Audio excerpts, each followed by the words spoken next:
You can't stop me now. Can't stop me now.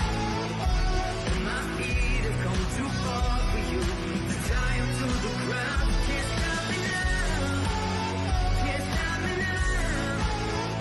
Set my sights on where I'm going at and turn it back around. You can't stop me. Well, good evening. Welcome to the Technologist Coffee Shop. I'm Aeson Knight. Of course, with me tonight in the co-hoster spot is Techy Joe. And with us tonight is Bud with his new book, Soul Afterlife. Now, you guys that don't know Bud, he is a former executive of mental health. He used to lobby in D.C. for mental health, which is very important. He's an independent publisher and now an award-winning author, and he's got a new book out, The Soul Afterlife, and this kind of takes it past that near-death experience. So, Bud, tell us about you, because you were telling us right pre-show that you didn't start out even in this genre. You started out over in the psychological field. Yes, I'm a reluctant participant as an author in this kind of in this genre of writing, but it was a byproduct of it, I think. And as I explained to many people, that in mental health, when you're dealing with what they call the trilogy of services, the mind, body, and spirit. And although, with all due respect to everybody who works in the industry, and they're very good people doing a lot of really good things to try to heal as many emotional challenges as they can, we come up a little bit short in terms of what are we really doing on the spirit side of addressing an individual. And so it led me to believe that there are probably some other things that we can consider. I practiced at a Buddhist monastery for quite a while, non-traditional interventions, to see whether there weren't some kind of, I call them takeaways, that we could teach people who we were treating in terms of our facilities. Things like proper way of breathing, meditation, acupuncture, progressive relaxation. It's not unusual to go into any kind of an institution or treatment setting and inquire as to, on the side of addressing the spirit of the individual, what's the one takeaway that every patient in this facility experiences? And usually what you get is that we have ministers or priests or rabbis, etc., who come in and kind of minister to people during the course of their stay here. But I was looking for something more than that. I was looking for, is there something that's beyond that, beyond the obvious, that seemed to be within the context of the industry, that we could really kind of build into that? Once you get on that path, you begin to try to understand, well, what really are we talking about in terms of the spirit of the individual? Are we really talking about the soul of an individual? And if so, how do we understand that? We can certainly talk about the philosophies of consciousness. We can certainly talk about where science is on all of this, and we can debate that all evening if you and Joe wanted to. But that wasn't what I was interested in. I was really interested in terms of finding out some of the more finer details of all of that. The easiest path is there a path to the source of that? Well, that's very unconventional, very unorthodox, and you may know that in terms of what you do for a living as well. Oh yeah. And so I was introduced, I won't get into the finer details of it, but I was introduced to an individual who is a psychic, medium, oracle, whatever term you want to use, that lived in northeastern Pennsylvania, up in the mountain areas of Berwick. And it was through a 10-year relationship with that individual that I began to learn more of the finer details of really what soul life is all about. And it was through voice channeling. I'm not an expert on all of that. This is the only experience I've had with that. I understand that there are people like Esther Hicks or Paul Selick, etc., that do channeling of, I guess the best way to describe that is multi-consciousness kind of phenomenon. Yeah. That wasn't my experience. My experience was with one energy described to me as my primary guide, my guy. And so even the context of all 5 of the books is this guy talking to me about what I needed to do. He wasn't talking to the rest of the world. As a matter of fact, I don't know whether your listeners or viewers would appreciate this, but when I first had the experience, and I'm a huge skeptic, by the way. Mhm. Even 10 years later, I'm still a huge skeptic about some of the things I learned or experienced.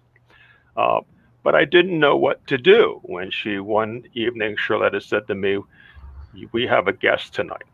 Mhm. And it surprised her as much as it did me. Right. Well, I went home that evening, it's kind of scratching my head. But the first thing I did was I Googled, Uh-huh. what questions do you ask a guide? And when you do that, and any one of your people listening can do that for themselves, you get questions like, do you have a name? How do you know me?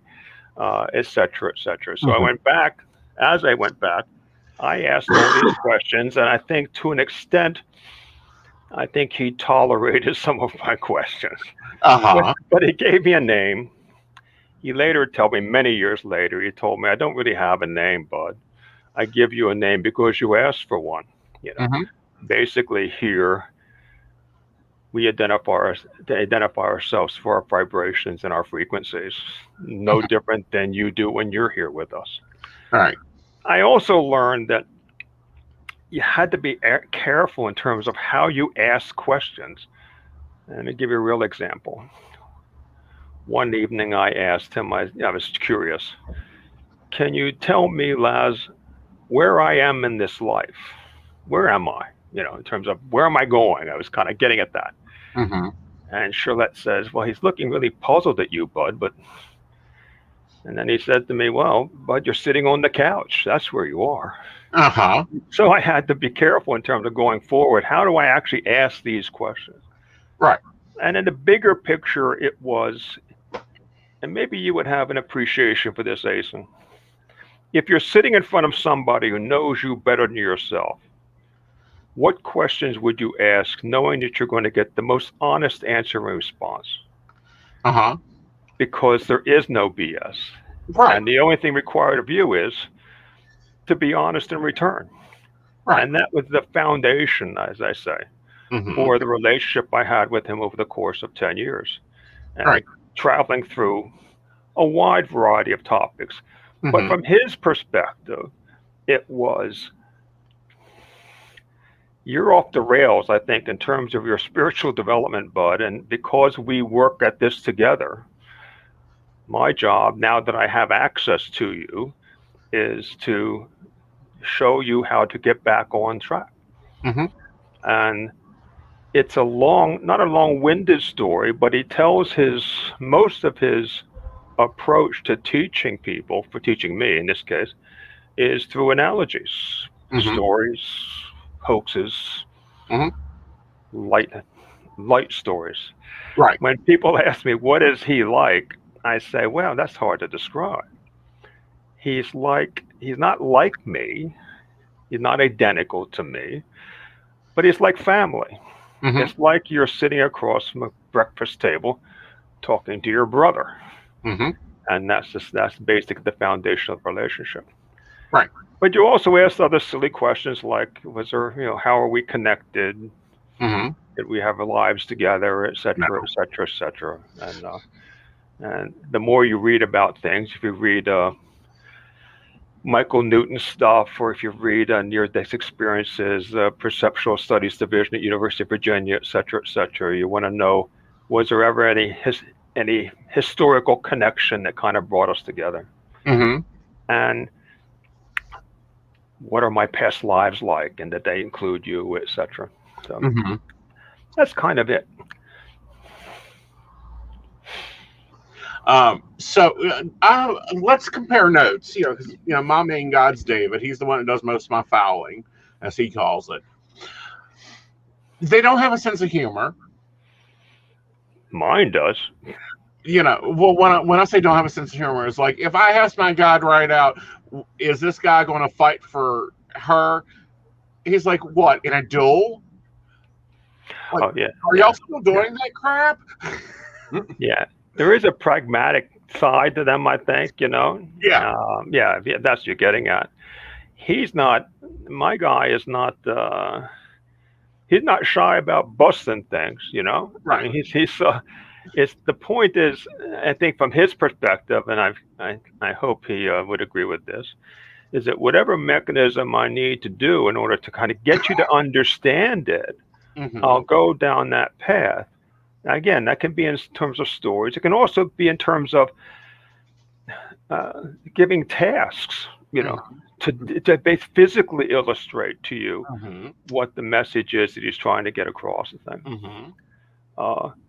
So we talked about things, and as I described to you earlier, the first book that I wrote about it was really just a culmination of the journaling that took place over the first, give or take, 2.5 years. So it's not like it hopscotches around, but it's a wide variety of topics that, I think anybody who kind of gets into the spiritual realm might say, in order to kind of transcend into that area, you have to kind of cover these things. I would suspect that.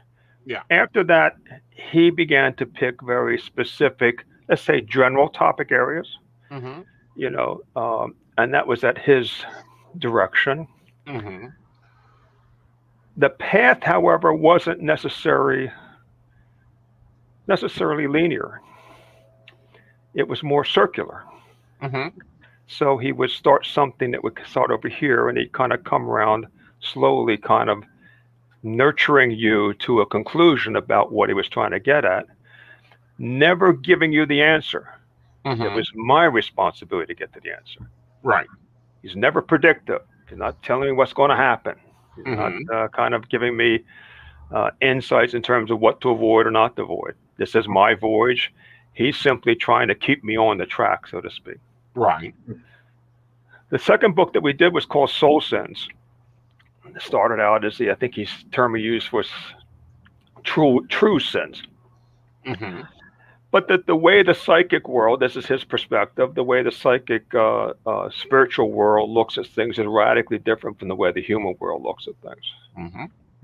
That whereas we might, through religious dogma or otherwise, see sin as a discretion against God or the Creator, etc., etc., he sees it differently, or the spirit world sees it differently.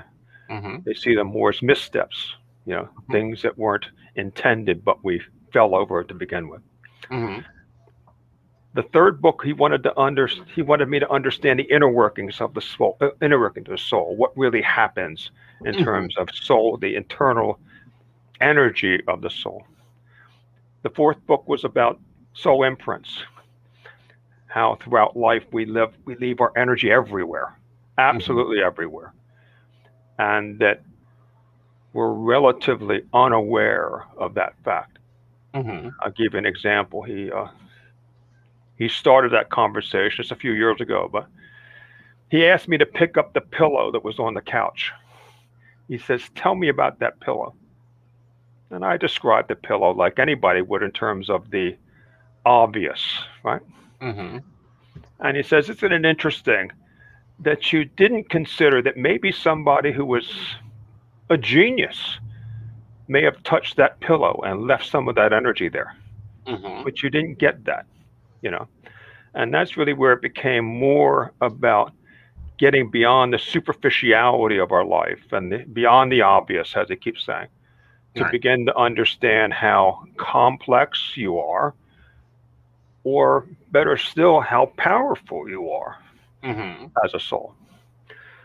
And it was, I think, a natural progression that it would go next to, well, if all of this, and I don't want to get into too much detail because we're probably talked about 1,200 pages at this point going through 4 books, but it culminated with, you have, in order to kind of put the picture together, but you have to understand what happens when you come here. And that's where Afterlife came into play. And with Afterlife, the formatting of it, the way he goes about it, once you understand that format, everything that preceded that, all the activity of the first 4 books really kind of comes into a full picture. Now, that isn't to say that you have to read them in sequence. If you read them in sequence, what you would really read is the development of this guy and the voyage he's taking and how he stumbles through the voyage in order to kind of get to a proper conclusion about really trying to understand why is he here and what's the power behind all that and what is he really made up to be. Well, It's like this, if I can, just for 1 second. Because it always translated back to me. What does this mean in terms of the profession that I've been in? Why have I been in that profession? You know, and he described it to me this way. He said, if Aeson Knight is a mirror, right? A clear mirror.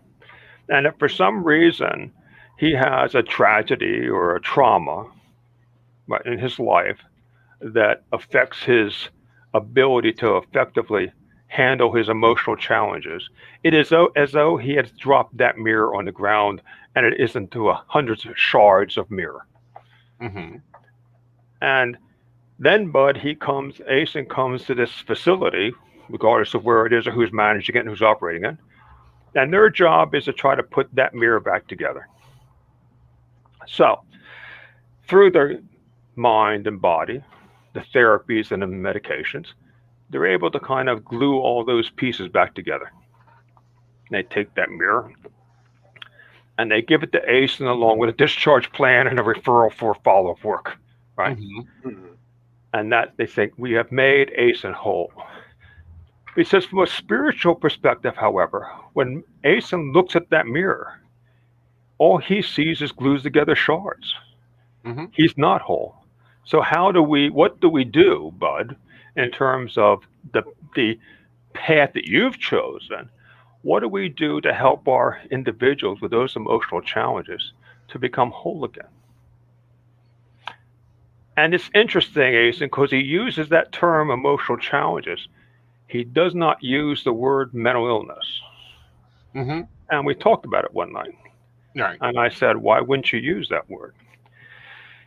He said, well, why would you want to put, and this is the paraphrase, why would you want to put that handle on somebody?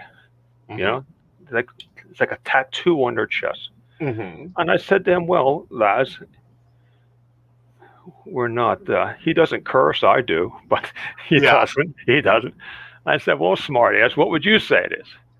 And he says, very easy. He says, I call it emotional healing, hopeful healing. So I call it hopeful healing. And I said, why those terms? He says, because in order to put that mirror back together, Aeson has to have the hope that he can do it and know that he has the power to actually heal himself. Because all of you have the power to heal yourself. So that's that. Right. His intention for me still is to try, I think, to show me ways of looking how to live so that I'm unclouded by any habit or bias I may have had about what this is all about. So he starts here. I don't know how many years ago it was, and I'll ask you and Joe the same question. He says to me, in a word, what are you? Now, again, that goes to that question, Aeson, right? If someone's sitting in front of you, knows you better, you know yourself. Yeah. What do you say? And and if you could listen to my tapes, you'd hear a lot of silence sometimes, a lot of stuttering sometimes, a lot of silly answers sometimes. But I did not know how to really respond to that, because your instincts are to go in terms of what you do rather than who you are. And so he eventually comes around and he discharges some of the things I say. And he says, Bud, look, the issue is you're a healer. That's what you are. And you've always been a healer, at least in terms of the most recent incarnations. You've chosen to be a healer in the sense of you try to run the structures in which people heal. You're not necessarily a hands-on healer. I mean, I was early in my career, but the bulk of my career was in terms of the administering of all that.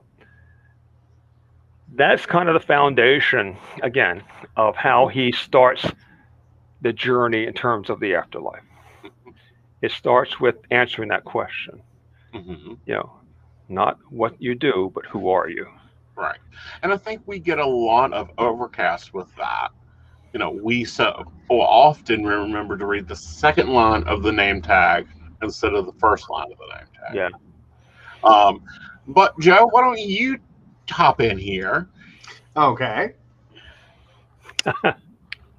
Mr. Sound, answer the man's question. Well, the first word that came to my mind was exhausted. But I think more to his question would be probably more in the helper. Yeah. Like, I tend to help people. I'm in IT by trade, so Right. no one calls me because they're having a good day. They always call me for help. So that's more how I see myself. What's interesting, Joe, is that and I assume that, Joe, you have your version of a Laz, and as Aeson has his versions, and the complexity of that is beyond just the word, because to be a helper, a true helper,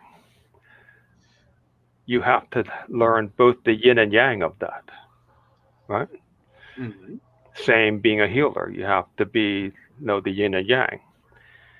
And he said to me one night, wouldn't it make sense, Bud, that in order to kind of complete this learning that you have, that you would have to be both the patient and then again as the doctor, to understand both of it, to really understand it. Let me kind of just get into just the beginning of the book for you, because I think it gives us kind of something to build off of. Okay. The first chapter, as actually with even after the editors decided to make that the first chapter, I called them. I said, "Do you really want to make this the first chapter? Because I don't want to lose anybody. 4 pages into the book here."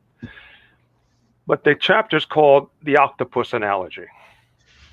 And again, I learned very early on that this guide's style, for lack of a better term, is that he tells stories. And most of them are in the form of analogies. And there's a very specific reason why he chose the octopus, and I'll get to that before the end of this, Aeson, so make sure you pull me back to that. I will do. Okay. But it says, the octopus analogy, and this is my version of it, is a way of demonstrating that we all live multiple lives. I said, well, what is an octopus analogy?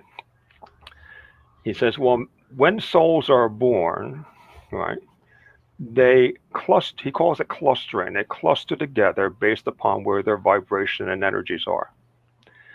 And they form into like a little team. And that team is in the head of the octopus. And suppose for a moment, Bud, there are 3, 4, 5 energies that are in the head of the octopus. And they are, the vibration and frequencies that they have is all along the learning line. So Joe would have 3 or 4 or 5 souls in the head of his octopus, all interested in being helpers, right? Depending upon the age or the experience of the soul, they may drop multiple appendages, octopus appendages, or lives, each again with the intention of learning something about being a helper, or in my case, a healer, or in your case, Aeson, as a spiritual mentor, whatever it is. And again, some of them may be positive, some of them may be not so positive, because we're to learn the yin and yang of it. He's not, I know about Michael Newton's stuff, his life before life. It was part of my research in terms of doing this particular book. Mm-hmm. He talks about the soul's ability to split its energy, right? That there's always a piece of energy that is in this analogy, the head of the octopus, the home energy, for lack of a better term. It's the energy that Laz says he watches over. Mm-hmm. I just have this vision as this. I'm in a little vessel or something. I don't know what he's doing up there, but he's got something funny. But that the intention in terms of having multiple lives in terms of completing whatever the task is. It's far more complex, I think, is where I was with all of this. Because actually, to share this with you, I had a discussion recently with there's many near-death groups that are out there that are doing terrific things in terms of people trying to understand what happened with those episodes in their life. What's in Soul Afterlife, though, is a little bit beyond that, if not a lot beyond that, because Laz was emphatic. He said, but I know that in preparing for this book, you did a lot of research on NDEs, et cetera, et cetera. He says, but what really happens is the NDEs really walk along the perimeter of an afterlife. And I said, well, what do you mean by that? And what he says, well, let's take, for example, what not all, but some, if not many, NDEs experiences is the tunnel, right? I said, well, what is the tunnel? He says, the tunnel is your aura spinning at the vibration and frequency of the life you've just led. And in the book, I haven't had an NDE. I had as an early grad student, I was working in a crisis center one time, and it's actually the whole episode is in the book.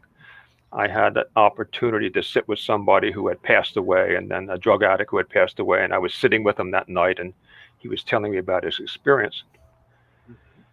And his name was Whitney. And Whitney described this tunnel to me, and the rapidity and the pulling, as he said, there's a pulling, kind of a slight pulling. But he described the tunnel as cloth-like, is the way he described it. And I brought that to Laz's attention. I said, well, people describe this tunnel in all kinds of varying formats, you know. And I said, in this case, Whitney described it as being cloth-like. And he said, well, that's understandable because as a drug addict, he had multiple holes in his aura all over the place.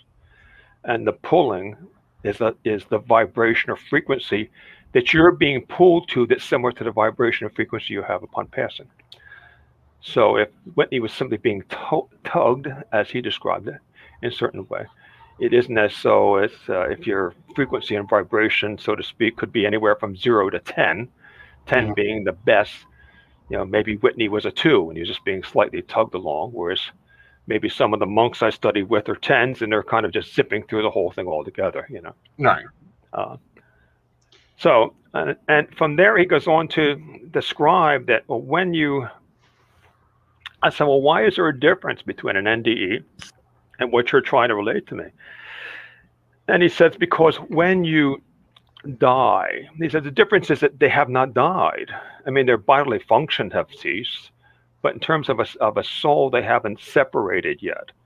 And when they separate from their body, their soul splits. Right. And I said, well, how is that? And, you know, when you read the book, for, I don't know what it is, 9, 10, 11 chapters, I struggle with that, the whole thing. Right. Because you're really saying, are you telling me that what I understand that I am, which is tightly protected by my ego, right, separates and kind of just explodes into this universe? And he said, well, the problem is that, he says, it's interesting that when you're in your human shell, and even in psychology, Bud, you know, your ego is something that protects your self-esteem, right? If you have a strong ego, you have a strong self-esteem. In the spirit world, the ego silences your spiritual development. It's when the ego is released that you kind of see things that are, as he often says, beyond the obvious. There's a really good book out called the Understanding Your Mind. Michael Pollan. Michael Pollan is one of my favorite authors. He wrote Omnivore's Dilemma, Cooked. But this book was about, his most recent book, is about the psilocybin experiments that happened within the 50s, 60s, 70s, et cetera, Mhm. of which he was a participant. And along with Adolf Huxley, Steve Jobs, any one of a number of people that kind of like participated in the organized clinical treatment. And what they found out during that period of time, is in the book, is that those psilocybin experiments, what they did was that they were able to release, they were released from their ego and went into this vast period of awareness. And I put that at the end of the book because it's very similar to what Laz is talking about in terms of what happens to us when we pass. Is that we become, I don't know what the term would be, hyper aware of absolutely everything. But he also says that if what you believe, if your dogmatic beliefs are so intense that you believe that when you die you will go to heaven. I asked them if there are people here, a lot of us, I said, I'm a Christian myself, or a Catholic I was anyway, Mhm. that they believe that they live a good life, they go to heaven. Does that happen? He said, yeah, that happens. He says, and if you, he says, as you study and Charlotte studies, if you believe in Buddha, you'll see Buddha. If you believe in this, you'll see this. He says, but let me tell you this. Suppose for a moment your idea of heaven is to walking on the beach, sun's out, breeze is blowing, it's perfect, absolutely perfect. He says, how long do you think you'd be walking on that beach till you got bored? He said. So it's there's more to it than that, he said. But you do experience that because that is your most recent memory. Right. That's what you're because I asked him, I said, when people have NDEs, they have these experiences. So what are they experiencing? And he said, well, they're experiencing their memories. He says some of them are experiencing their dogmatic expectations. Some of them are experiencing portions of past lives. He says it's all very real to them. He says, and some of them are getting a glimpse. And he says, I want to get into what the glimpse is with you. But some of them are getting a glimpse of what happens in terms of the process when you pass. And he says, when you pass, and just bear with me here while I try to corral this in my head. He says, what happens is you're in a process of becoming more sympathetic, less flawed, slightly more courageous in terms of what's happened to you. And because you split, and I said, again, I have a hard time with the splitting glass. What is this with the splitting? He says, Aeson, if you are a spark of the creator, you are like the creator. You're a tiny little spark of it. If the creator can split him or itself into all these things, why can't you? If in fact you are a spark of the creator, you are a piece of him or her. Right? So he says, what happens is you split. Your soul splits. Part of it goes into the dogmatic belief we just described earlier. I said, for how long? He says, we don't have time here. But for you, it could seem like 20 minutes. In reality, it could be 2 seconds. Who knows? He says, but you go through the seven, he calls them the seven senses. The first of which is love. Right. So you experience all this right happened to you in terms of your relationships. Okay. Right? And he oftentimes refers to it when people do in NDEs see their loved ones or etc. They're getting a glimpse of that piece of the sense. So love, they go through the sense of fear. fear being not afraid, but fear in terms of I don't understand what's going on here. I need to go to some place that's more comfortable for me, at least in the short term. Right. Okay. Then peace. I want to be able to bring resolution to certain things. He says every soul goes through a sense of hate. He talked about having the power to get even, but not wanting to, but having the power to do that, to kind of not revenge, but resentment, I guess, for some things that have happened. He talks about a God connection as a sense, like wanting to not be a God, but be maybe more like Laz, being more helpful to other souls. Then he talks about the sense of karmic events, which is that's his best example of life review. Mm-hmm. And then he says the seventh sense is the overseer sense. And the overseer portion of your soul is the one that's responsible for bringing everything back together so that everything doesn't run amok, Mm-hmm. because you have to go through all seven. And I said, what do you mean go through all seven? He says you live in those events, each of those events within the spirit world to resolve it. Mm-hmm. He says it's a cleansing, really. And you have to go through all seven before you can return to the head of the octopus. And once you're in the head of using the analogy again, that's when your energy is whole. What's interesting about that is, I hope you can have an appreciation for this, because this is my ego speaking now. At the end of the book, I make a question. I said, despite everything I've learned, not all of which I accept, by the way, because there's still a huge skeptic in me, but there are some things that make sense to me, like even karmic events. It makes sense to me that if I do things in this world, that there will be some reconciliation of that in some form or fashion. I get that. But if it's if in the end I have multiple appendages, lives that are living, right? Mm-hmm. There's a piece of energy up in the damn octopus head. When all of this energy comes back together, who the hell am I? And he said, he says, you've been studying all these years with your Buddhist teachers and you still don't get that. You're far more than what you think you are. What you have here, this Bud McGarkey here, is simply one piece of all of that. Mm-hmm. And it may in fact be a small piece of that. Right? So well, but I have a question for you. Since I'm going to kind of refer back to your old life. Do you think we'll ever get a mental health system that when you get someone in there and they're having maybe they're seeing things, maybe they're hearing things, that before they reach for a pill bottle, they actually do testing for other things? Boy, you're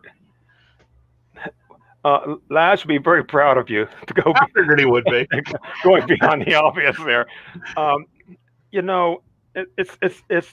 It's not odd, but it's interesting that you asked that question because it was asked earlier of me today as well.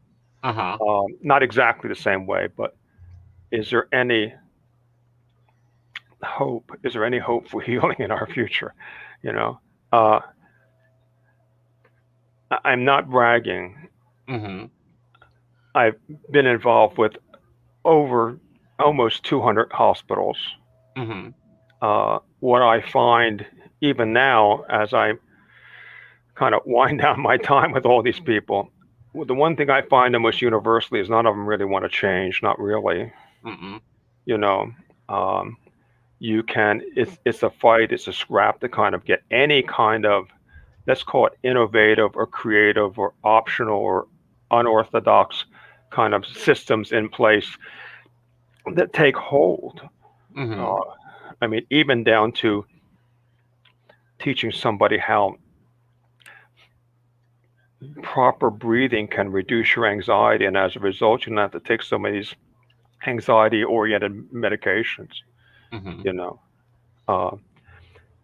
Now, having said that, I'm not taking away some of the really good things that do happen.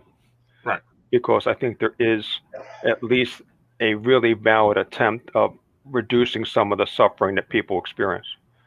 But until we get to the core, and that's what's kind of led me with these books, the core of really who we are and what kind of power that all of us possess, I don't think we'll get close to being able to effectively and long term use even minor things like progressive relaxation as a way of treating and of having to give alternatives to medication. Right. It's this whole idea about the yin and yang Mm-hmm. of the experiences that we have. There's mental illness within my family. It's I often refer to it as that was life's punk on me, right? Mm-hmm. Even though you can be in the industry and even maybe be at a high level of the industry, that's not a preventative measure, Right. And maybe that's part of the learning, right? I don't know. Well, I think that it is because you get that observer effect to it. Yeah. But what I'm talking about is like, and I make this joke all the time. Anytime I'm on a vacation, I can get 30 days. Walk to any mental institution, say I hear voices, see things, and I get weird feelings when I'm around certain things. I'm in there and I'm on good drugs for at least 30 days if they don't prescribe electroshock. Yeah. I don't know the answer to it, and it probably won't be in my generation, that has anything to do with all that. Right. I'm encouraged that I had that discussion with a woman this afternoon. I'm encouraged that we've gotten beyond the just with the psilocybin stuff, that we've gotten beyond how Timothy O'Leary really screwed us up with all that back in the 60s, Yes, to the he extent that they're having absolutely incredible results in terms of depression, anxiety, and all of that. Now that's kind of in a more controlled kind of environment. Oh, yeah. What's interesting about the learning is this, and this is kind of something for your listeners, and if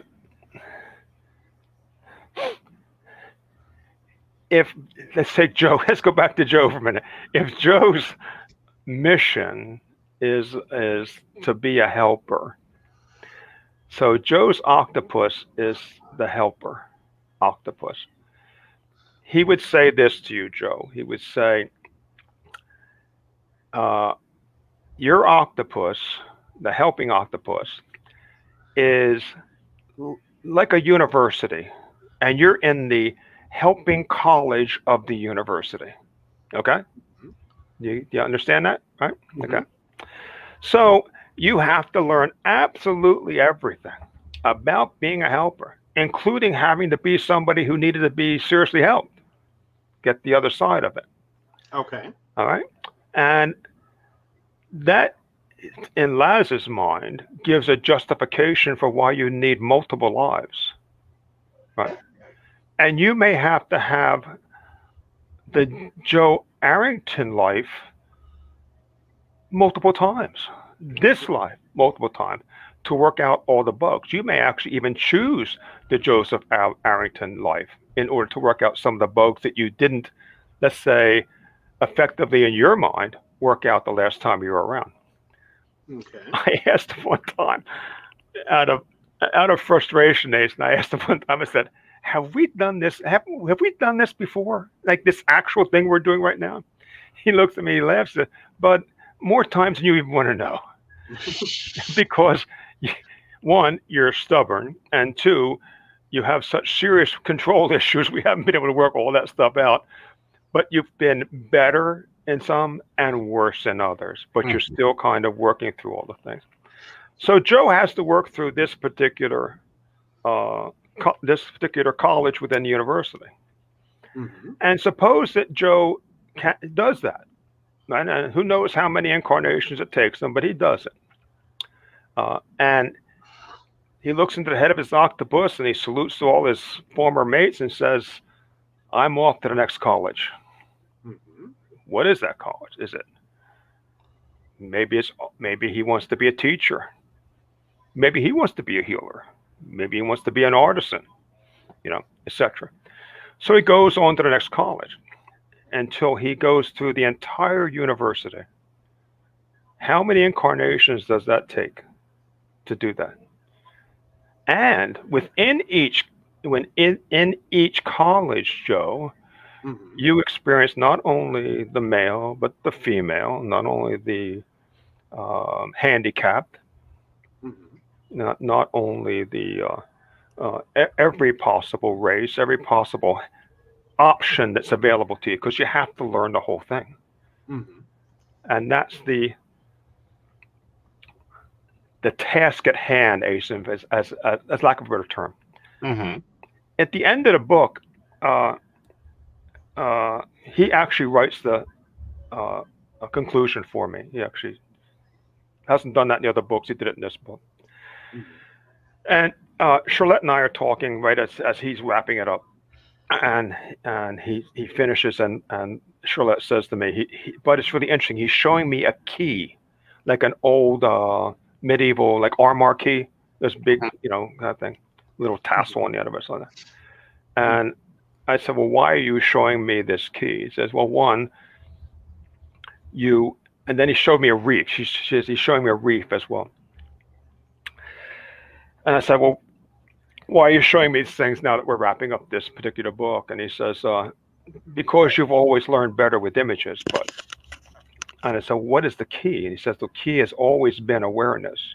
The more aware you are of all that we've talked about within the context of this book, the more prepared you are for what will occur in the afterlife for you. It's like a navigation for you. Right? I said, well, what about the reef? He says, well, the reef is that it never ends. It's eternal. I said, are you telling me? He says, it's like this, bud. Assume for a moment that going back to the university analogy, that every possible college is an octopus and are all connected. So there's a wall of octopuses connected. He says that's what the soul experience is, to kind of learn everything there is to learn, and then to learn it again.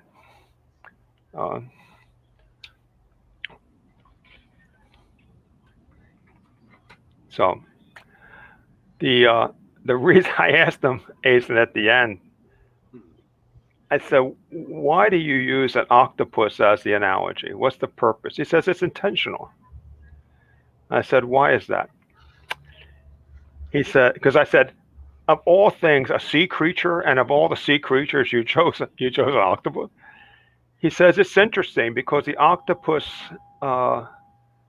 never doubts what it can do. It never doubted that it couldn't change its physical structure, its environment, to kind of blend into its environment. It never doubted that if it lost an appendage, it could grow one back.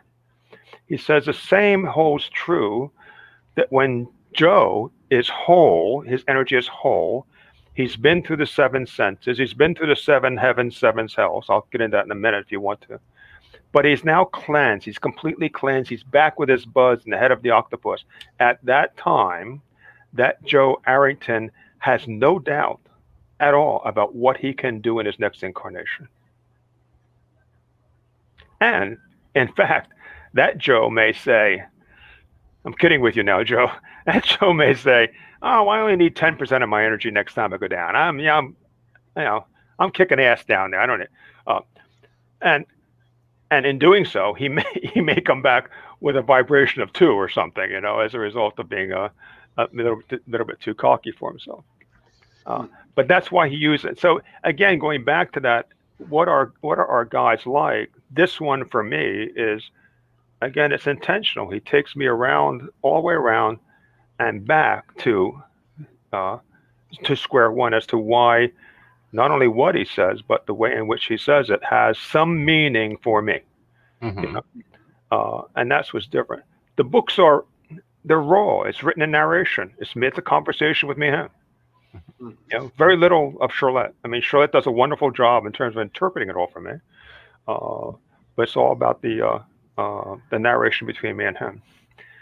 just to kind of add, and then I'll ask for your question a little bit, but after the 7 senses, he introduced a thing called the 7 heavens and 7 hells. And I have a very good Buddhist friend of mine, Kenshin. He's in the book too. He's an abbot for a monastery I visit sometimes. And prior to going, when I get into heaven and hell, I was getting a little edgy. So I asked Kenshin, I said, can I come up and talk with you? And Kenshin says, you can come up tomorrow, but only, right at my morning tea. Unfortunately, Aeson, he drinks his morning tea at 4 a.m. So I mean, yeah, that wasn't the best try for me. But when I was there, technique. when I was there, he says, Bud, you're interesting because you're the kind of individual you always feel like you need maps and GPS to kind of get where you're going. And someday you'll learn that you already know where you're going. You just don't believe that you can get there that way. But he says, I know you want to talk about heaven and hell, so I'll give you. I said, I want to read you a story. And he read me a story, an old Buddhist story about a samurai warrior who goes to a monk who's meditating on top of the hill, and he asks the monk, I want to know about heaven and hell. And the monk looks at him and he says, why should I give a worm like you, a disgusting person like you, any information? Get away from me, I don't want to talk to you. The samurai reaches into his sword and pulls it out and goes to chop the monk's head off. And the monk looks up and he says, that's hell. And the samurai drops his sword, he drops to his knees in prayer and starts to thank the monk for bringing that to his attention. And the monk looks over and says, and that's heaven. He says, what you might learn now that you're going into this next adventure with this friend of yours is that, heaven and hell are here. All of us here. So it kind of prepared me for the 7 heavens and 7 hells. And what he did, and I don't want to take up too much of your time with this, but he says when you pass, after you kind of get through, let's say all the preliminaries that I described earlier, he says you begin to review the 7 senses I described earlier in each of the individual chakra levels. So, as an example, you start with your root chakra and you resolve each of the 7 senses within the root chakra before you move to the chakra level of creation. And then you move through all 7 of them in there. And then you move to the solar plexus, etc., etc., etc. And that's he describes it, that's the cleansing process that you go through. And what you go through is you actually live out all of those, people call it karma, you can call it whatever you want. Karma is just another word for action. You just resolve all that action in each of them before you're really cleansed. And once you're cleansed, only then can you consider, well, and be careful when I say this, getting ready for a reincarnation that you plan.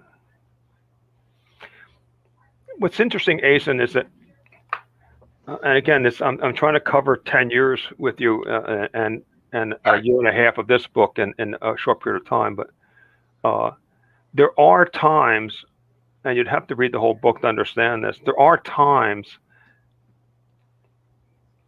he says this flat out, there are more souls that don't get to the head of the octopus than get there.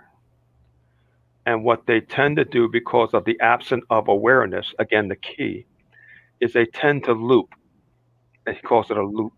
They tend to loop within the same incarnations over and over and over again. My friend Kenshin says it's a byproduct of the old samurai motto, expect nothing, anticipate everything.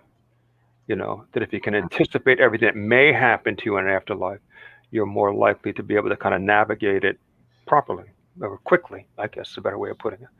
If you resolve the things that you can now in this incarnation, you can remove some of the let's say, about karma before you get there. He describes it this way, Ace, and he says, Aeson Knight does something negative, whatever it is, Aeson, you know. Mm-hmm. And then because you did it, you give yourself a brick. And every time you do something negative, you give yourself a brick. How often are you going to do that until the bricks become a wall? Mm-hmm. Immovable. On the other hand, Aeson Knight opens the door for an elderly woman taking her groceries out. I take a brick away. Mm-hmm. And he says that's the mechanism, that's his analogy, that's the mechanism for kind of working off your karma so that you're as clean as you can get before you experience the seven senses, seven heavens, seven hells kind of thing. Mm-hmm. Because there are times, he says, when some things get so heavy, he calls it heavy for you, in one of your chakra levels, that you kind of get trapped in it temporarily.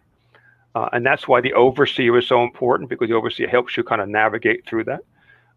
And that, he says, that's the hell that we talk about. He says just kind of temporarily being trapped in one of those sections for a period of time, trying to navigate our butts out of it, you know. Yeah, but we all are the ones that actually do that. Yes. There isn't a higher being. I've studied many religions. I ain't seen one God that's over karma, that's just passing out karma cookies to everybody. Yeah, he's very specific about it, as a matter of fact. At one point in the book, and I certainly don't mean to offend anybody. I didn't write this book in terms of saying one group is better than another, or one dogma is better than another, et cetera, et cetera. I have a wide variety of different belief systems myself. But he says very emphatically that the only person who can forgive you is you. Mm-hmm. That the Father never intended, he calls him the Father, the source, the Father never intended to be the one who was to be forgiven. He gave you all the tools. You are a spark of him. You have that ability yourself. It's your responsibility. You lived it, you did it, you thought it. It's your responsibility, you know. So yeah, he's very specific about. Well, he's very specific in terms of teaching me that piece of it. That in order to be prepared for that, I guess, is that, for lack of a better way of examining it. Yeah. Right. You know. And what was really scared me, I'll tell you, what scared me was that part. I can wrap my head around that, you know. I mean, I messed up. I got to pay a price, you know. What was more troubling than that was not only did we resolve what we did, we resolved what we thought. Because thoughts become things. All thoughts are energy, and all thoughts can create solid form. And he gave the example of he's talking about, you know, if you beat some kid up on the schoolyard, you know, the payback, for lack of a better term, for that is you will be the one that will feel those punches, et cetera, et cetera. And I said, well, that makes sense. I mean, I did it. It says not only that, you'll hear every thought that anybody around that, including the kid you punch, every thought that happened during that whole thing. You'll hear it. You'll hear it. And you'll feel it. I said, well, that's scarier than I'd rather take the punches than that, you know. At least I understand what I did. I have no idea what they were thinking during the process. Now, we need to take a page back for a minute. And this is because we didn't explain this. You didn't challenge Lou. Your friend, the other psychic in Pennsylvania, challenged him for you.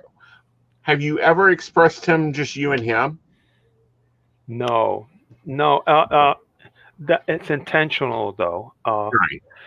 Someone asked me that this past week. They said, "Well, can you talk to Laz?" I said, "Well, let me be clear." I said, "This is going to sound odd.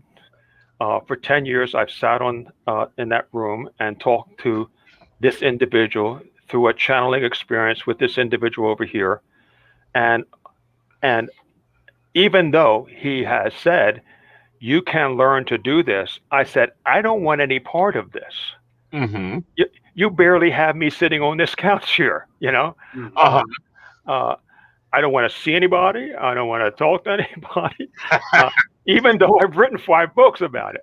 But Yeah. and that's just kind of like, it's kind of, I guess, my not fear. It's kind of my uncomfortable inner self about that, Uh-huh. But the answer is no. In the book I write about like that. In the introduction, I say like I understand that everything in the book is unusual and unorthodox because it's indirect. Everything is through a proxy. It's through a medium psychic. He actually calls her an oracle. That's his term. Right. And a spirit. I get that. I mean, I hope you can get it as a reader. I mean, I'm getting it all through a proxy, and that's what makes it unusual. But I'd rather than me walking down that basement in that darkened hallway, I'd rather send Charlotte down there because I have enough to deal with my own stuff up here in the light of day. I don't need to be walking down the stairs to kind of do that. And maybe you can, as a psychic, maybe you can kind of understand that piece that I can. Some people are just better equipped, I think, to not only get it emotionally, but understand it better by doing it themselves than through a proxy or a third person. Well, not only that, but I'm just thinking, all right, you spent 10 years talking with him. Yeah. I think after that time, because I've spent, 20 some with David, I'd switch over and take your couch cushion and let you like put up with him for a little bit, because what people don't understand is guides don't just pop in unless you're channeling for somebody else. Yeah. David's with me all the time, chattering, yada, yada, yada, yada, yada. Oh, you already do this, you already do that. Oh, by the way, did you think about this? And, whatever he's on about. And I'm like, yeah, next time I think I'm just going to take the back seat on this one and let you do it. So yeah, I was just wondering if he, because we've heard of other guides that do go through channels, and then they show up in dreams, and it's like, well, I thought we'd have a private conversation since you didn't show up for your appointment. I don't know if you can hear me, Aeson. I just lost audio. Okay. Oh dear. Are you with me? Unmute yourself. You sound like you're muted. You're muted. Now unmute. There we go. Here we go. Check your string along your phone. See if there's a thing. Am I back? There you are. Okay. There we go. Yeah. But I don't know if you were hearing me. I was saying that, sometimes it's better to go through a channeler that talk to your guide. But 10 years, that's a lot of channeling. I'm surprised he didn't decide to show up for lunch because you were late. One of the questions I get about that is that I get it a lot. Is the skeptic question? You've been at this for 10 years, and you're telling me you're still skeptical about part of it, and I say, yes, and maybe I'm not so sure I'm odd with this, but I think if you're involved in something transcendent like this or spiritual, I don't know how you experience it without some degree of skepticism. I mean, you and I can go into any spiritual environment and have skepticism. I mean, I was raised a Catholic, and I was an altar boy. I was skeptical about certain things. No, I think for me, it boiled down to this, Aeson. It boiled down to I had a choice to make. Do I want to believe the messenger or the message? And I found the messages to be extraordinarily entertaining, extraordinarily positive, stimulating in terms of making me think differently about things. It was never pressured to kind of move me one way or the other. It was simply left to me to either take it and absorb it or to push it aside. Each of the 5 books are written that way. I never tell anybody to do anything.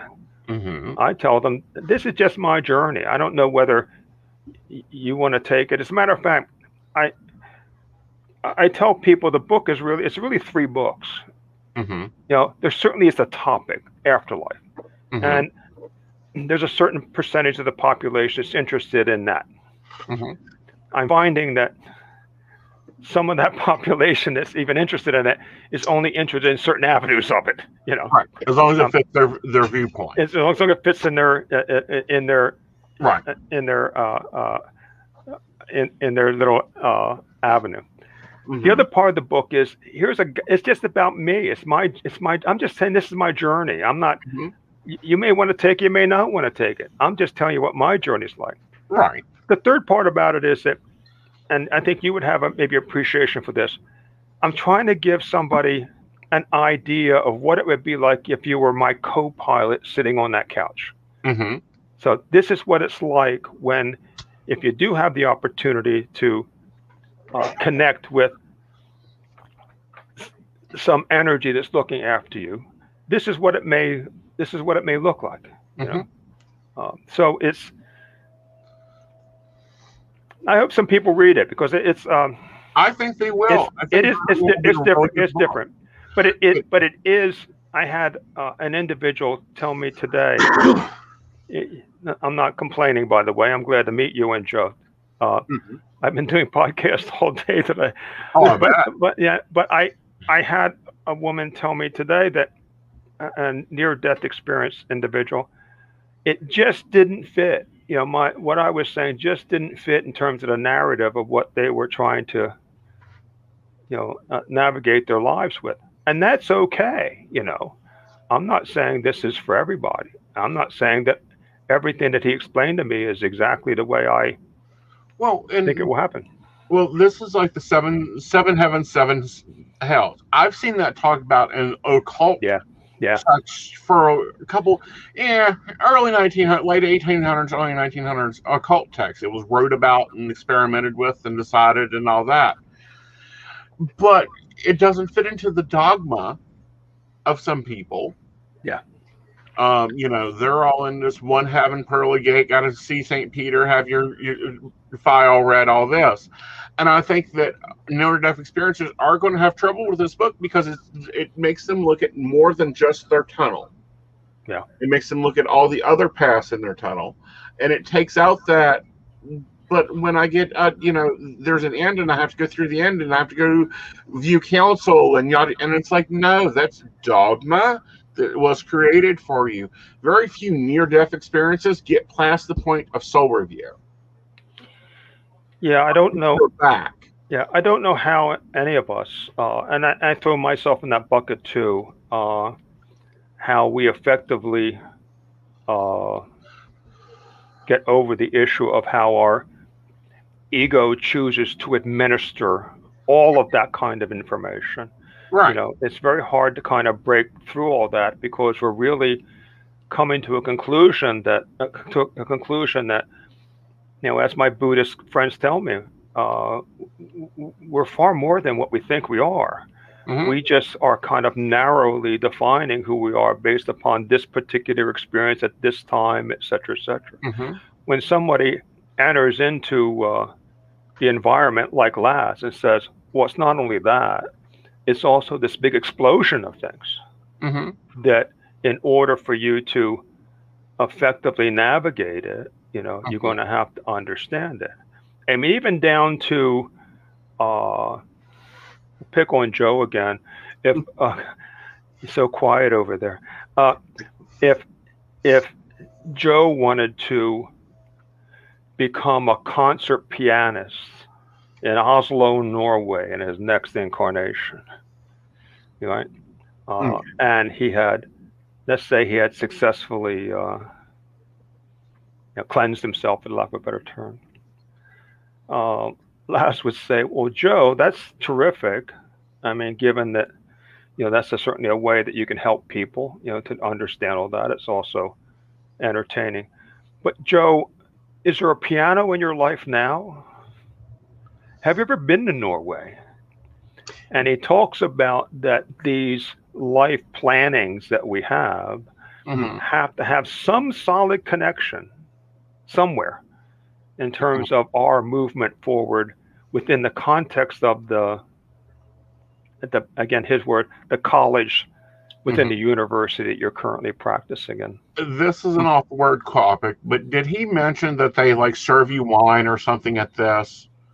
Serving These wine. planning missions, I'm convinced they get us drunk before we sit down to do them. No. No, wish he had, you know. Wish he Ask had. him next time you have a conversation. I got some review questions here for you, lads. Well, you know, let me tell you that I've had people. Well, I had a friend of mine, a female friend of mine, who there's only a handful of people who are, let's say, intimately aware of my adventure. I mean, intimately aware. But she says to me, well, next time you're up, would you ask him something for me? And I said, well, yeah, I've tried. She said, what's next for me? She said. I said, okay. So at the end, I have, you know, I'm taking notes, copious notes. This is just the control freak in me. I'm taking copious notes and recording everything. And at the end, he says, do you have any, he calls them props. Like I have my book. You have props for me tonight? I said, well, just one prop. I said, a friend of mine wanted me to ask you what's next for her. And again, going back to that, what I hit you with early on, Aeson, like, be careful what you ask, how you ask it, you know? And he says, why would this person ask you to ask me something that she already knows the answer to, but she wants to kind of get a validation through you from me about what she already knows.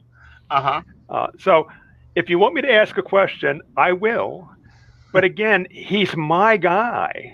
And so he's going to answer it in relationship to me, not to you. So that's the difference. And I found that to be intriguing, I think, in terms of the experience as a whole, because I'm not proficient in channeling. I'm not really proficient in terms of mediumship readings, et cetera, et cetera. This has been really the only full experience I've had. And it's different from what I've read because it has nothing to do with the universality of what all mankind should be doing, et cetera, et cetera, et cetera. It's very specific to, this is exactly what, let me show you how far off you are, bud. Because, and I think you have appreciation for this, he says, as you go, so go I.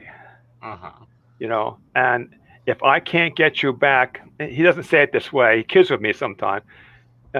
He doesn't want me holding him back, you know. So well, I can understand that. You know, it's just a lot of people have a lot of hard time understanding that we already planned out the major points of our life. And I'm quite sure, you know, point blank, I'd be either drunk, high, or on something over there when I said, oh, yeah, so I'm going to be a psychic that works 80 hours a week. And, yeah, the first relationship I have will be with something that we'll call a devil that'll stalk me for 30 years. This sounds like an awesome plan, everybody. Let's go for it. Yeah. Well, speaking of what's next, being your friend's question, so where are you with that? What is next for you? Like, you've got 5 books out. It's been 10 years. Yeah. Taking a break, moving on to a next book. Where are you? There's 2 books. There's 2 books in development right now. Oh, wow. One is a fiction. Is it a real fiction this time? It's a real fiction this time. Okay. I didn't need his blessing for this. Because we've had a lot of success with the first 5. There is another with him though, and I'll give another little backdrop. In the beginning, he thought we would write a couple books together, but as I think probably now that I think about it, I think as he saw me absorbing or maybe growing more with him, there became more. I guess, does that make sense? And he said there would be 7 total. And he told me that when there was 4. And he said, because of what happened with the 4, we would do 3 more because of what's going on, he said. Mm-hmm. So since October of this year, we've started a new one with him. And it's about the chaotic energy. Excuse me. The chaotic energy. Mm-hmm. He refers to it as the chaotic energy of the soul. But its relationship, I guess we're about 5 or 6 into it right now. He's really talking about the energy that we're all living within right now, and where it all comes from and how it develops. And Aeson, you should be more aware of it than maybe the average person about this, but he's really trying to let me understand what I need to do to navigate through this kind of energy. He has a concept, and maybe you can have an appreciation for this. In soul mechanics, he talks about there are certain souls who are, you and I may use the word advanced. He doesn't use that word, advanced, but there are souls that are further along, let's say. He calls them warriors. He calls them the human warriors. And they are the individuals who are more fully aware of what everything that is going on. He described it this way. He said, you could have a family walking through the forest, and the parents will be looking for the dangers that their children may run into. The children are looking for the animals in the forest, and the human warrior behind them is understanding the life, the energy, the life that's happening within that forest. They're that aware of everything that's going on. Mm-hmm. And he, in this new book, he talks heavily about the human warriors and what, in a way, what obligation they have in terms of finding ways to balance out the energy vibration that's currently going on right now, and not just human vibration, by the way. Right. If you read all 5, and I'm not suggesting you do that, feel free, but I'm not saying he's equally as concerned about the basic elements of nature as he is about us, because we are made up of the elements of nature. Right. Let me give you an example, and this is just from 2 months ago. He was talking about water, and he was saying that we're 3% water or something like that. And he says, what would you say, Bud, if every morning somebody woke you up and just threw garbage on your face? Right? How long would you take that? And he was talking about how we treat that particular element. Right? And he was saying, if that element decided to go rogue, what do you think would happen? If it decided it was going to turn its energy towards the way that not mine, but human energy is going right now, and it went negative, and it was free falling, and it decided it was not going to turn it around, what do you think would happen? Now, that's a typical question, Aeson, right? And those are the questions I have no freaking answer for, But what he eventually said was that it could actually begin to affect not only, I said, is that when you have floods and stuff like that? And he said, well, yeah, you could have floods. He said, but it could actually affect your water, the water in you. He said, for what it's worth, I haven't written about this yet. He said, this has happened before. This has happened before. He says all of the elements have the potential to be affected by the energy that of everything that's going on. So that's kind of that's the heart of it. But right. But when I go up there, Ace, I hope you have an appreciation for this. When I go up, 1 is a 2-hour drive, 2 is a 3-hour session, and a 2-hour drive back. All right, so that's the whole day. And so I have a group of friends that wait until I leave, and I have to call them, and they'll say to me, "What did he say this time?" And what I say to them is, "I'm sorry, my head hurts. I have no idea how to explain this." And what happens for me as a writer is that actually transcribing the tapes, it helps amputate all the confusion I have about what occurred while I was sitting there. So Right, and it's because even though you're not in that vibrational shift that Colette is doing, you're still being affected by the Yeah. polarity in that room. Like Yeah. that room probably feels as heavy as a funeral home when you walk out of it. yeah, it's really interesting. I'm energized.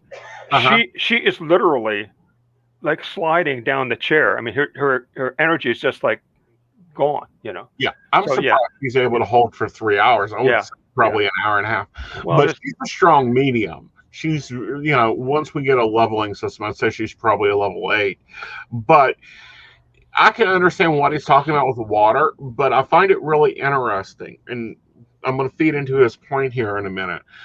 We have a lot of places that are starting to have water issues. Flint, Michigan.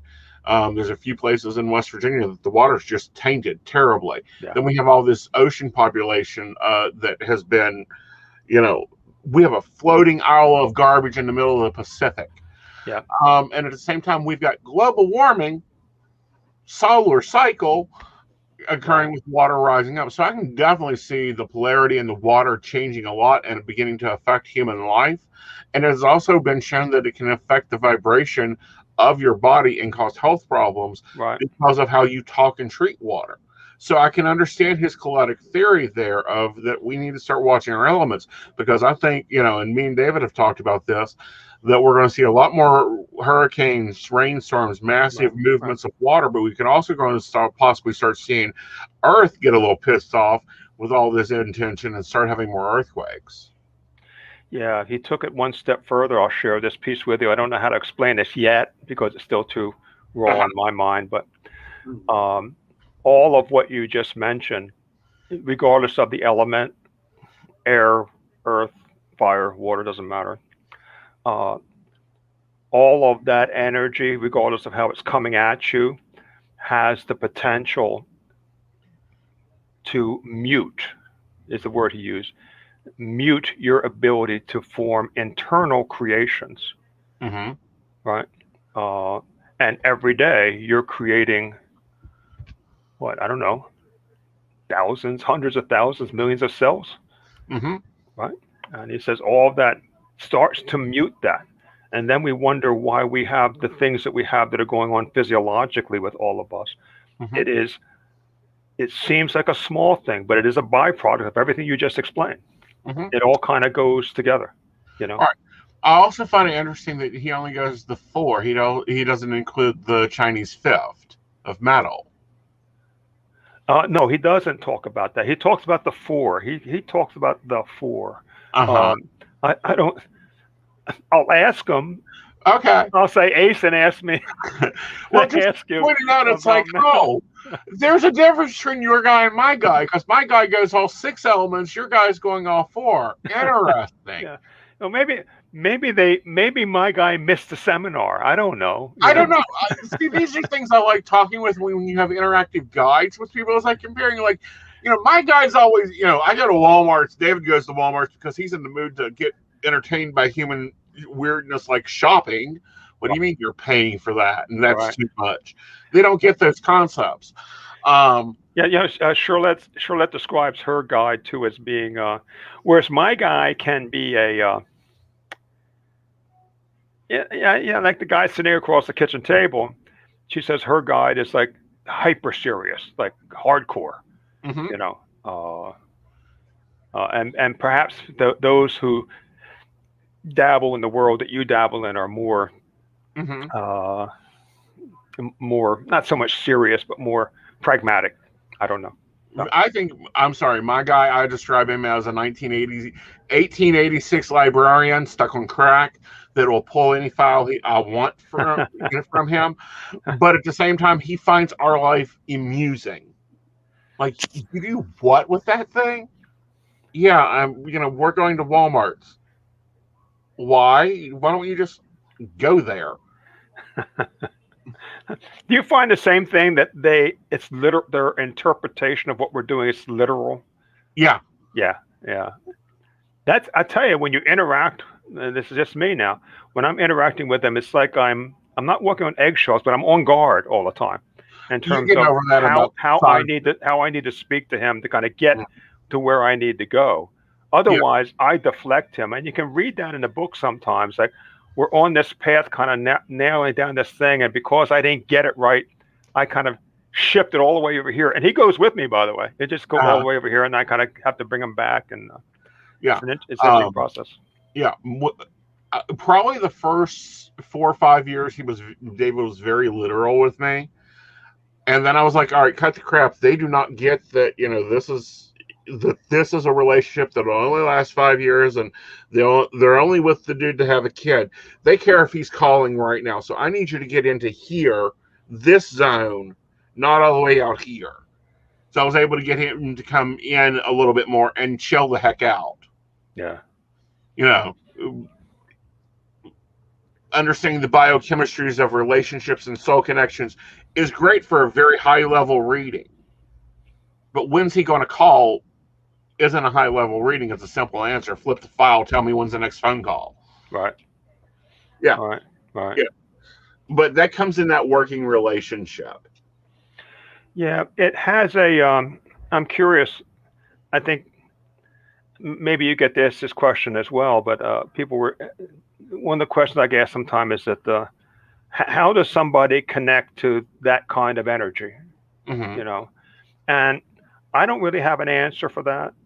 I fell into this, and maybe it was a fortunate fall because it just kind of landed that way. Now he would tell me differently, he would tell me that it's been a journey for him to get me to this place. Mm-hmm. But from my view, I just kind of fell into it. And I think that knowing what you do for a living and others, you have to be, I think, fortunate enough to have selected somebody who has the ability to have access. Right. He describes it this way to me. He says everybody has, and I assume you agree with this, everybody has a capacity for psychic ability that he says in spirit we're all fully psychic. Whether we kind of come with that or not back here, that remains to be seen. But he says the best way for you to understand it, Bud, is to imagine a body of water, and some people have the ability to put their toe in that water, and they have a certain level of psychic ability. Some people can go up to their ankles, some people to their knees, some people to their chest. And he says some people like Charlotte just get submerged in it, and the further in the water you go, the more access, I guess, that you have. Right. And the further in, the more, I guess, I don't know, the further up the food chain, the more likely you are. The deeper you deal with it. Yeah, the more likely you are to be able to access those kind of things. Charlotte's very emphatic with me that I don't mean to speak for her. Well, I would love to have for you to speak more so of your relationship with her and what you've seen, because you're the outsider. You're kind of like Joe. He gets to ride along with me all the time. And I enjoy hearing his viewpoint of things too, because of different conversations. Yeah, she's, well, there's two things, two ways I'll look at that. One is, I get this question a lot. What's really happening in that room between you and her? And that's fair. I've had actually people say, which chair is he sitting in? And I say he's not really sitting in the chair. Right. And I've asked her early on, when you get into the silly things, the Googling, right? I'll say to her, okay, you have to explain to me what's happening here right now. What do you see? How do you see it? What's going on here? And she very simply says, this is what happens to me, buddy. When he presents as, it's an orb for me. That's what I see, an orb. It's an orb that's right over your one shoulder. Sometimes he presents in full body within that orb, sometimes not, sometimes half body, etc., etc. And I've gone so far, Aeson, to say, well, what does he look like? What's he wearing? I kind of go on that kind of silly question. Mhm. I said, well, what is the exchange like for you? Because I have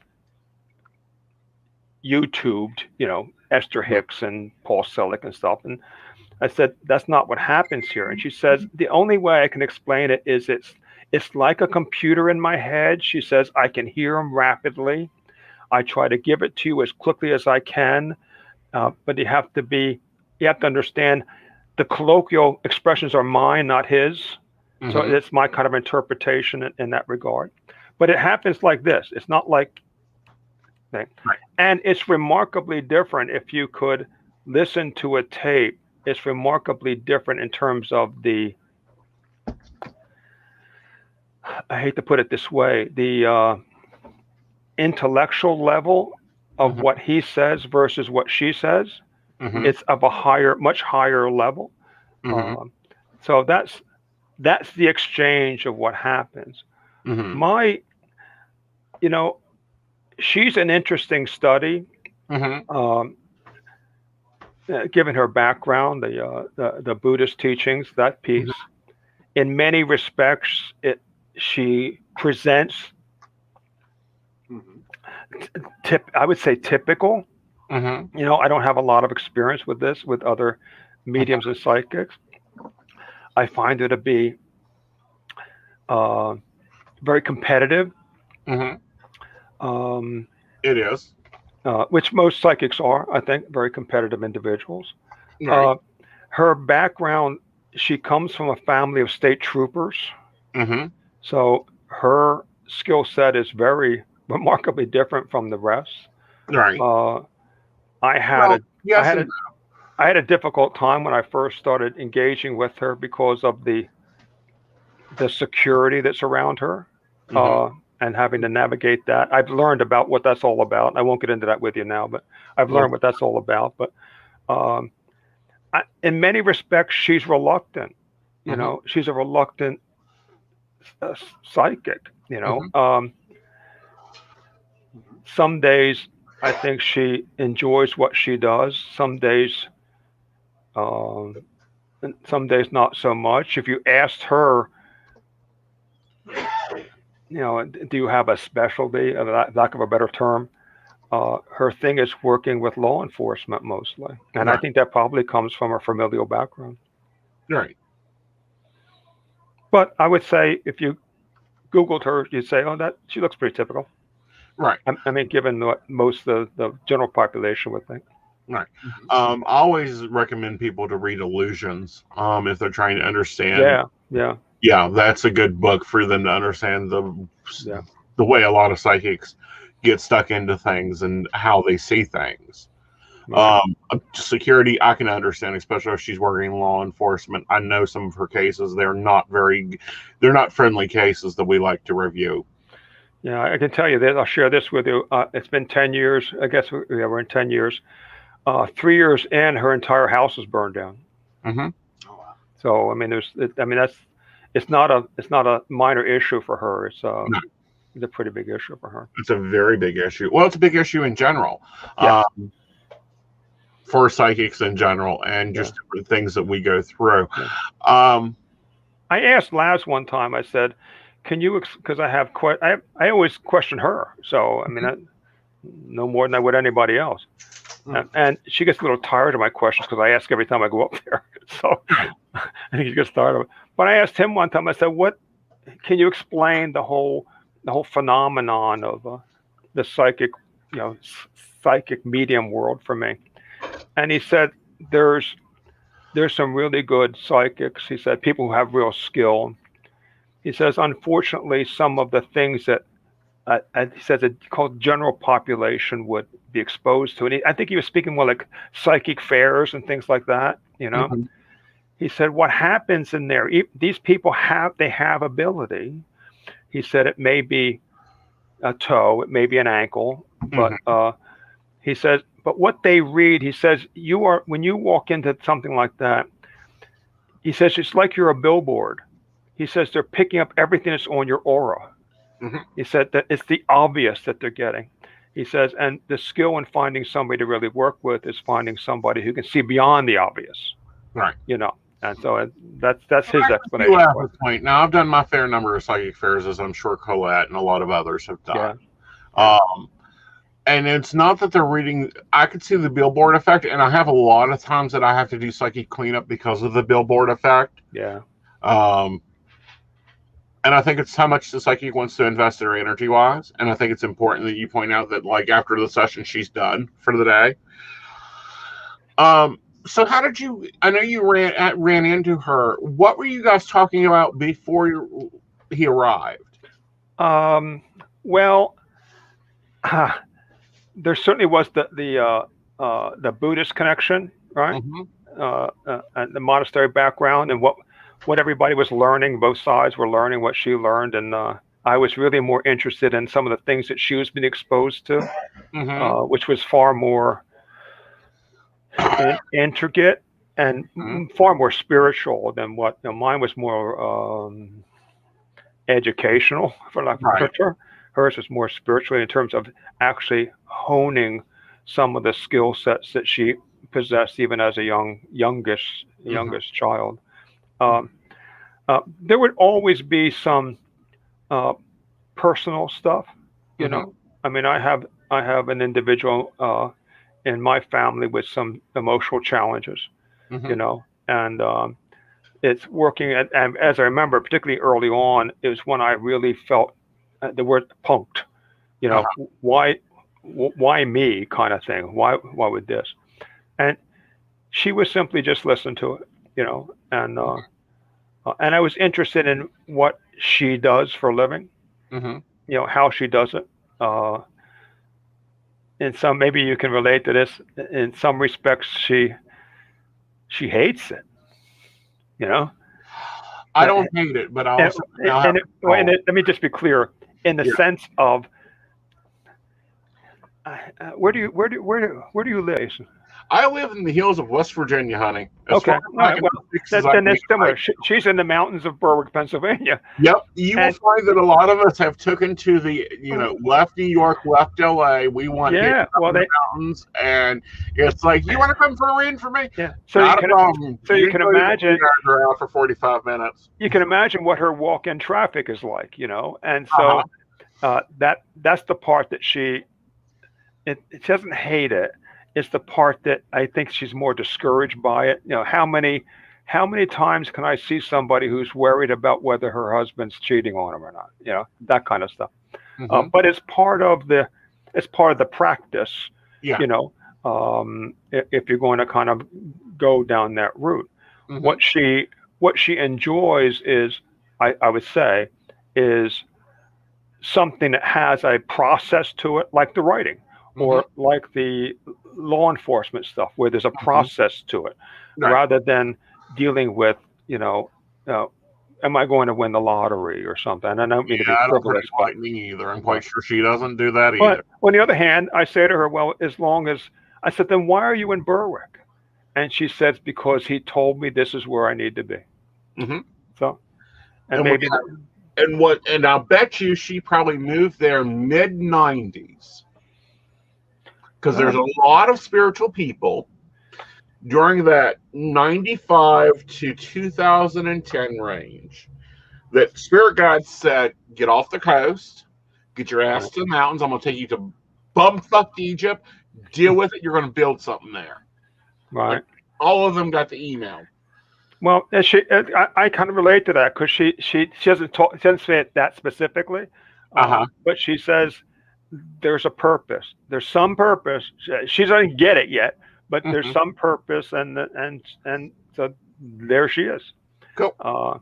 And I guess I don't think she would use this term, but when you're of that frame of mind, maybe, and that's your orientation to the world, and you live in a very, very rural area, there's every opportunity to be considered, the freak of the community. And I wonder sometimes how she navigates that. given the fact that she knows that she's supposed to be here in this place at this time, et cetera, et cetera. Yeah. Well, I think that for us, and this is my view, I'm very happy to be here. I'd like to be higher in the mountains, but this will work. We can take the freak. Aleister Crowley used that metaphor for a very long time because it gives us the ability to actually work on what we're supposed to be working on. Right. And we don't have she doesn't have a lot of foot traffic. I don't have a lot of foot traffic. I enjoy not having foot traffic. It makes the dog much easier to deal with. Yeah, I think the interesting thing, it's interesting talking to you tonight and to some others, and when I think about it in relationship to her, with what I've done for a living for 45 years in terms of structurally organizing complex medical systems, including medical practices, and she asked me, well, what would you recommend for my practice, Bud? And it's a difficult question to answer because it really boils down to, what do you want to do? And how do you want to do it? I mean, because in almost every regard, what she does, and I don't mean to speak for you, Aeson, but any individual with psychic ability has a practice. It's really no different than a medical practice in terms of the way you structure it up and what you want to try to achieve. So as an example, I think it'd be a wonderful thing for her to do what you do. I mean, in the way of this, what we're experiencing tonight. Yeah, I'd love to have. But that ain't her. That's not her. And so how, so if you're unhappy or not completely satisfied with the way in which it's all structuring itself up for you, then either accept what you have, right? Or make the modifications to draw in what you want to draw in. I find it sometimes, and this is not just psychics, by the way. I think some people who are very talented, including some of the physicians I've worked with over my career, they are so good at what they do that they really think people just ought to come. I have psychiatrists like that, cardiologists like that, who they say, well, I'm the best in town. I don't understand why everybody didn't come there. Or, I'm sure maybe her competitiveness is such that I'm a damn good psychic. I don't know why everybody doesn't call me. Well, what are you doing to get them to call you? Right. It's no different than you and I tonight saying, well, but how do you sell the book? Well, I sit down, get off my chair. I send things to Aeson Knight, and I, hopefully he'll, it's kind of how do you want to go about doing it? Right. And, you bring up a good point about what type of practice you have. Yeah. I trained for the high-level neurosurgeon practice. I like the ER practice. Yeah. I'd love I love telling people go get a divorce, quit your job, move to Cancun and start quilting for a living, or, looking at their chart and going, do I work police cases? Yeah, but those are you ain't going to hear about them in the news. My name ain't going to be there. I have rules and regulations about how that's done, as I'm sure Colette does. Yeah. These conversations feed me, sitting down with you and, how do you do this? And what's your thoughts on this? And, we'll bring up to him this and ask him what about this. That feeds my inner, what we'll call it the neuropsychic side of me. Right. Yeah. And I think Colette could definitely do that. And she's got an open invitation. If she wants to sit down and have coffee with me with a camera, let's do it. Yeah, she asks me sometimes about, what would you recommend that I do? And I said, I'm really not in a position, to tell you how to go about. And that's something that you sit down and whether your family or whoever you have a confidant in, and say, how do we want to proceed with all this? There's little things I can do, that can recommend, that affected me personally in terms of my experience with your practice. But in terms of overall structure, that's something that's far more detailed and takes a lot of forethought in terms of really what do you want to hate to put it so lightly, but what do you want to be when you grow up? When you want to be the psychic of your dreams or the whatever. So, well, that's yeah. certainly the thing. And from the IT side, I end up doing a lot of that, building people's online presence. Yeah. We have a lot of tools in the toolbox for this. What do you actually want to do? Well, and like, you know, because I can throw all of them at you, but you may end up hating me for them. Joe, I get that because I'm in the midst of that right now. You know, the group I work with is called Launch out of Bend, Oregon, and they pose a question to someone who is electronically naive would be a huge jump for me, right? But they say, well, what do you want, bud? And I say, I have no idea. You know, you have to tell me how many doorways do we have here that I can choose from, and what's behind each door, because I wouldn't know which door to begin to open. And I think probably for people like her, it's the same. Like, what door do you really want? What door do you really enjoy? You know, I know what you don't like. I mean, we're all pretty good at that. No. But what do you really want to do? I think for her, I don't know. Again, I don't know much about it, Aeson, in terms of the world that you travel in. Tell her I'd love to have a cup of coffee. Yeah. Yeah, I actually had coffee this morning. I just couldn't hook up with you. Yeah, I know. You were early. We're night shift. Yeah. You know, I live the vampirial life. Please see me at night. But no, pass my information on to Colette. I will. I'd love to have coffee with her. I will. And then we can look at what she wants to do, and I'll happily throw her out like, well, this is going on and this is going on. What level of reading do you want to do? Do you want to do ER practice or do you want general surgeon? You know? Yeah. All right. Well, Bud, go ahead and give me your website. This has been fun, guys. Can I call you tomorrow? Sure. But go ahead and, since this goes into a podcast, go ahead and spell out your website for them so they can go get your book. Say again? Since this goes into a podcast, go ahead and spell out your website for them so they can go to your website and get your book. Yeah, well, Soul Afterlife Beyond Near-Death Experience. It's in 3 formats: paperback, ebook. It's also an audio book. So you can get it on Amazon, any one of the 50-odd audiobook platforms. It's all over the place right now. And if you want to learn more about the whole voyage, if you go to budmcgargy.com, it's a complete story about not what all the books are about, but also the journey that I've taken, et cetera, et cetera. Right.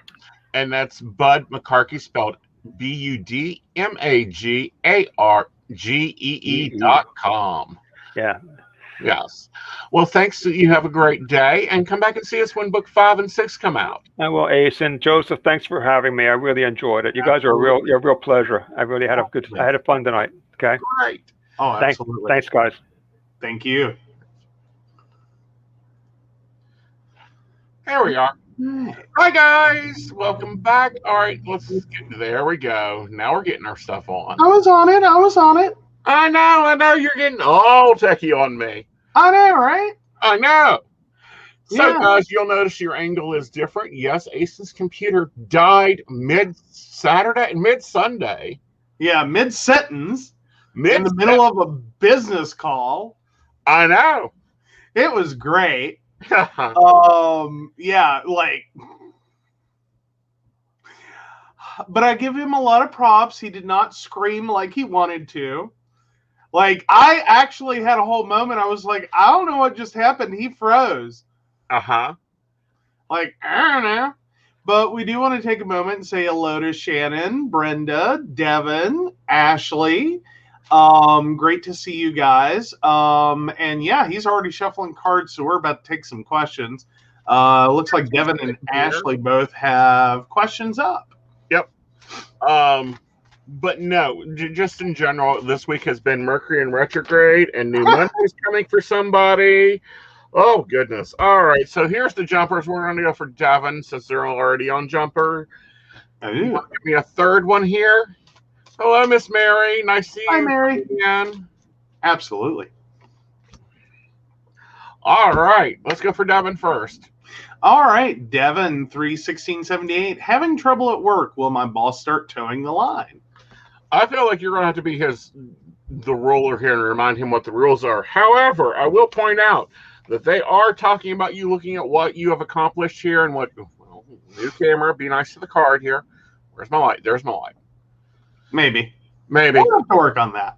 Yeah, we're going to have to get me a different deck of cards that isn't so white. But, you know, work on different finances, looking at what you've earned, because new money is coming. So while you may not be looking for it, you may be getting a different job, honey. Hey, there you go. Sometimes you can, you know, fix a problem a different way. Exactly. But yeah. So then Ashley has a question. 82696. When am I coming out of this funk? Do things go back to normal? Well, Ashley, I think that you're probably being hit by the Mercury in retrograde shadow. Be warned, we are heading to Mercury in retrograde. And here we go. When do you come out of that funk? When you start nurturing yourself. Yes, these do much better on camera. Yes. Yes. And you got to stop being the rescuer and taking care of everybody else's funk. So looking at it, I'm going to give you 9 days. You can be 9 days of funky, then you have to go take a shower and get your shit together. There you go. So Shannon also points out, apparently, Shannon's kid said, I'm starting a witchy library. I bought 3 more books, Green Witch, Kitchen Witch, and The Witch's Guide to Self-Care. Ooh, The Witch's Guide to Self-Care is a wonderful book. Green Witch is okay. That one's not really one you sit down and read through. Kitchen Witch, you need Post-it notes. At least you possibly may even want to get colored tabs so that you can isolate the recipes you want to use, i.e. cinnamon and vanilla tea to get the words out of that teenager's mouth. There you go. Yes. So yeah. Yeah. Well, and then continuing our Mercury in retrograde theme. So I finally got to reload my system today. That became a mid-afternoon emergency. Yeah. And I just want to share that like experience. This has been a year in the making. Like it started as I'm going to buy a new hard drive and I'm going to put it in my machine. It was an SSD, so it wasn't actually a spinning hard drive. I spent a lot of money on this. It was a 1 terabyte SSD. If you looked at those prices a year ago, it was ridiculous what I spent. Just to put it in my computer and have my computer tell me no. Right. And this was because of a motherboard issue. It didn't recognize it as a non-removable drive, so it wouldn't install Windows. So I was like, okay, this will get fixed. I'll fix it then. We'll have time. 3 months later, that happened, roughly. I got that motherboard update. Everything could be good. And then it took me 9 more months to get to today. Right. So, yeah. I'm just sitting here like it went off without a hitch, though. I do have to say that. Like, it went really well. Like, I was surprised. I was expecting a lot more problems than I had. I ran into some little ones. Yes, Mercury in retrograde a lot this year. No, it's during the normal 3 to 4 times a year thing. This is our normal one. And I love Shannon's comment of, I feel like anytime you see Aeson's computer crap, that you just go into autosave and back up everything. Agreed. Yeah, pretty much. Yes. And yes, Mary, SSD, 1 terabyte SSD. Samsung Evo 975. Those a year ago were expensive. Yep. So I'm really excited. Now, granted, you know, we did also upgrade me. I now got a 4 terabyte hard drive backup so that I won't be down so often since I tend to blow computers up. This one that was a self-built lasted me 6 months. To the day. Basically. So yeah, it went a little rough for you. And I'm actually looking at the order details. So no, it's been more than a year. More than a year. I made that order in February. So wow, this was, I didn't think it'd been that long. I keep telling you, if you keep treating me like a mechanic's wife, I'm going to keep going to the car lot. You know, Point Oh, blank. God. I know. So, yeah, I'm just curious now. I got to see the invoice and let you guys know how big of an undertaking this was supposed to be.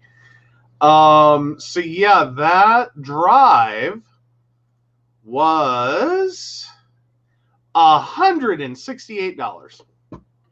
And it has sat running a stupid copy of Linux for a year.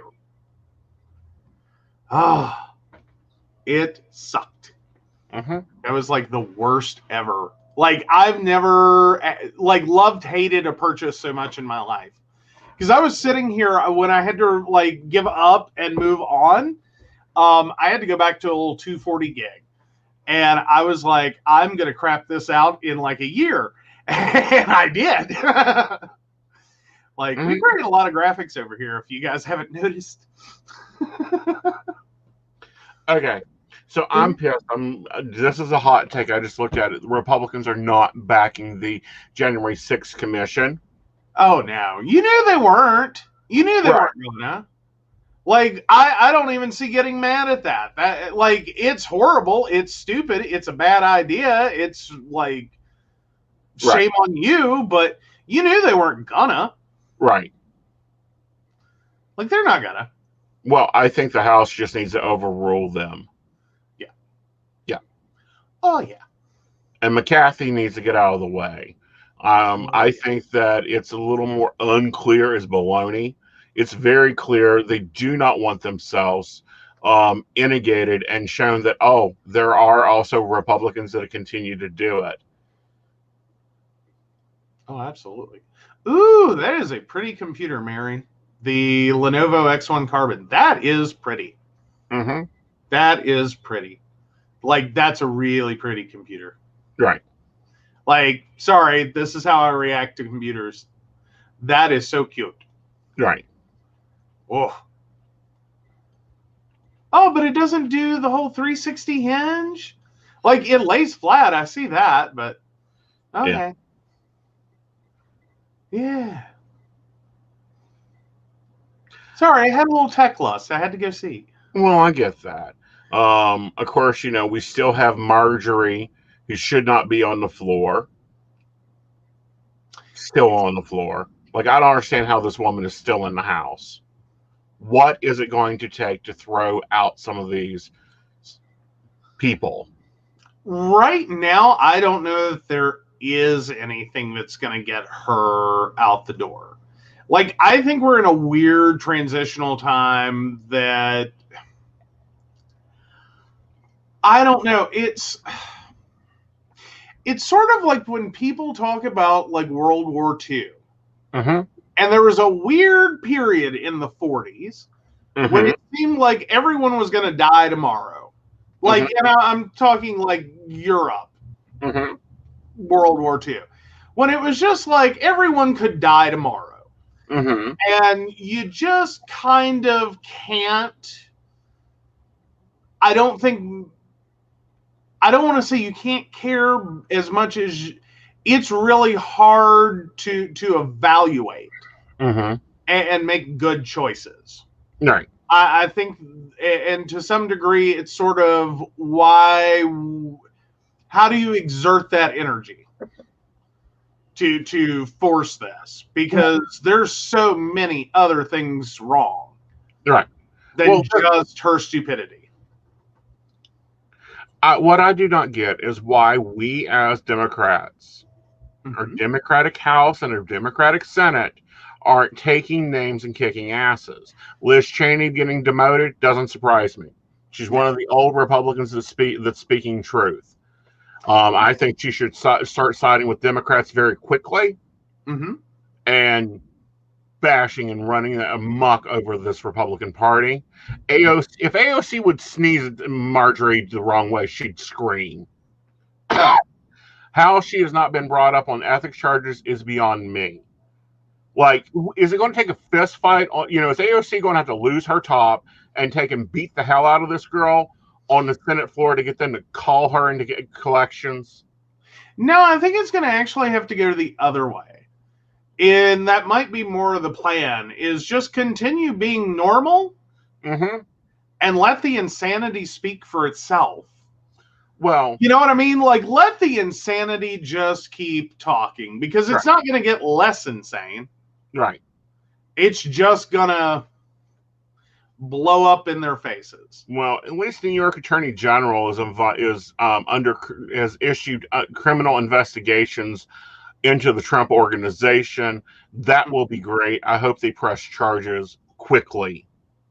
Yeah, and it sounds like Florida is actively preparing for Trump to be arrested, even. Right. And I think that he should be arrested while he's in New Jersey. Would make more sense. It would be probably easier. Mm-hmm. However, I would call that a little bit rushed. Right. Like, I don't think that's going to happen this trip.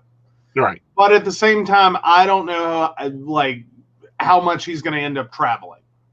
Right. Well, I think the minute he hits an airport, they should pick him up on the original warrants that are actually issued in another country against him. Mm-hmm.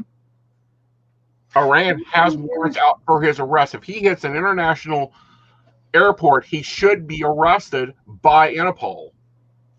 Yeah, I think that's going to be a hard one, though. I don't think he's going to be dumb enough to go international. At least not for a while. Right. Like, not until he feels reasonably reassured that he's going to be able to pull that stunt without getting arrested or without facing any problems. Right. Actually, no. Mercury normally goes into retrograde 3 to 4 times a year. I think this year it's 4 times. Oh, it's 3 times this year. 3 times, an average of 2.5 weeks. But no, if he hits if he has to go through customs, which he is not a diplomat, so he has to go through customs. Mm-hmm. I hope Iran arrests him. Point blank. I'll be honest, I wouldn't blink an eye if Iran pulled a Benghazi and went and picked him up themselves. That could end up creating an international incident. Just because that's a little problem. He's a criminal. Yeah, well, he is, but at the same time, that's like the United States World Police get to pull that stunt to some degree. It doesn't typically get reacted to well when it turns the other direction. U.S. doesn't get happy when we have people showing up to arrest people, kind of out of the blue. We tend to get a little rare about that. Right. And it's not out of the blue. If this was anybody else, if this was you or me, if they issue a warrant for me in Britain, the wardens are going to be at my door before the ink dries on the printer at the office in Beckley. Yeah. Well, there is something to be said for clout. Yeah. Which is ultimately what this comes down to. But yeah. I mean, but I don't personally see it as highly likely. Yeah. I think they're going to bide their time with that. Well, hopefully New York will get their ass moving. Yeah. They've been working on this for over 6 years now. We should already have it done. He should be already serving time. Well, but there's been a lot of foot dragging and delays. You're right. That have, and a lot of legal challenges that have kind of sent them scrambling, I think. Not necessarily that the offense was good, as much as it was enough of a boondoggle to really upset the table. You know what I mean? Like that kind of like legal maneuvering where it's not really a good argument, but it's going to take a long damn time. And I think that's mostly where his defense offensively has been. Right. Is trying to create enough dead ends and false turns and to basically let him die before he ever sets foot in a courtroom to answer to charges. Yeah. And that just needs to move forward now. I think the charges need to happen, not only on him, but on Junior too. Just lock them both up. I mean, we've already got, warrants against out for his law piece, the bleeding hair. Too Giuliani. Yeah, bleeding hair. He's already had agents there. They took all these boxes and issued more warrants. In other news, Amazon will be continuing to block the police department from using its identifying use of facial recognition software developed by Amazon. Okay. Until further notice. Ooh. Yes. Well, that's a fun one. I did read one earlier today talking about like facial recognition, and this isn't entirely there, but digital driver's licenses. Mm-hmm. Some states are going towards a digital driver's license system in which you install an app on your phone. Mm-hmm. I have lots of issues with that. Part of me is like, ooh, that sounds cool. And then another part of me is going, and what all do you have to permit that app to have access to? Your location? Mm-hmm. Your files? Like, how far and how deep does that access to your phone through an app end up going? And would we ever be able to be comfortable giving up that much access to our personal devices, considering the opportunities that this, these are kind of wide open, and you're giving it to the state? Yeah. Like, that's a little, Well, I'm there with that also. Although I did see where they're possibly looking at bracelets or chips that you just hand the chip. Because my thing is, you have to hand your driver's license to a police officer when you're pulled over. Mm-hmm. You're handing them the phone, your personal device. Yeah. No. Now, if I can Bluetooth it to you, sure, I'll Bluetooth it to you. Yeah, really. Well, but even still, like, I would argue, I would truly, honestly argue, if you can create an app to do this, then what the hell is the difference between that app and storing a digital copy, like a literal PDF document of your driver's license? Right. Well, why do you not do that? Because currently they don't accept copies. Right. It has to be a physical, hard plastic card. Cannot be a digital image, cannot be a photocopy, cannot be any of that. Right. I'm going, but if you'll let me do this through an app, why couldn't you just accept that? Like, tell me, like, because so many of these have barcodes now. Like, it's going to instantly relate to something in their system. Right. Doop, and here's a bunch of data. Well, see, what I don't understand is whatever happened to the fingerprint thing. Because what the police officers should do now is they should have a thing that they can just take up to your window. You stamp your thumbprint down, it reads your thumbprint, and it brings up your driver's license. We shouldn't have to still be installed. We shouldn't have to be paying for their storage. We shouldn't have to be giving them access to our devices. We shouldn't have to be doing any of that. Their device should be able to read it. I mean, my cell phone has fingerprint recognition. Snap, it reads me. Well, if I need to run a credit card, we swipe a credit card from my phone. You're telling me that the phones that we provide our officers and pay their cell phone bills with can't do that? Well, or moreover, like, with as many devices, like, if you've looked at the modern police car, it's a lot more than just a car. Like, they have full computer systems. Right. Like, those cars are very well outfitted. Right. With at least some basic technology to do their jobs. Right.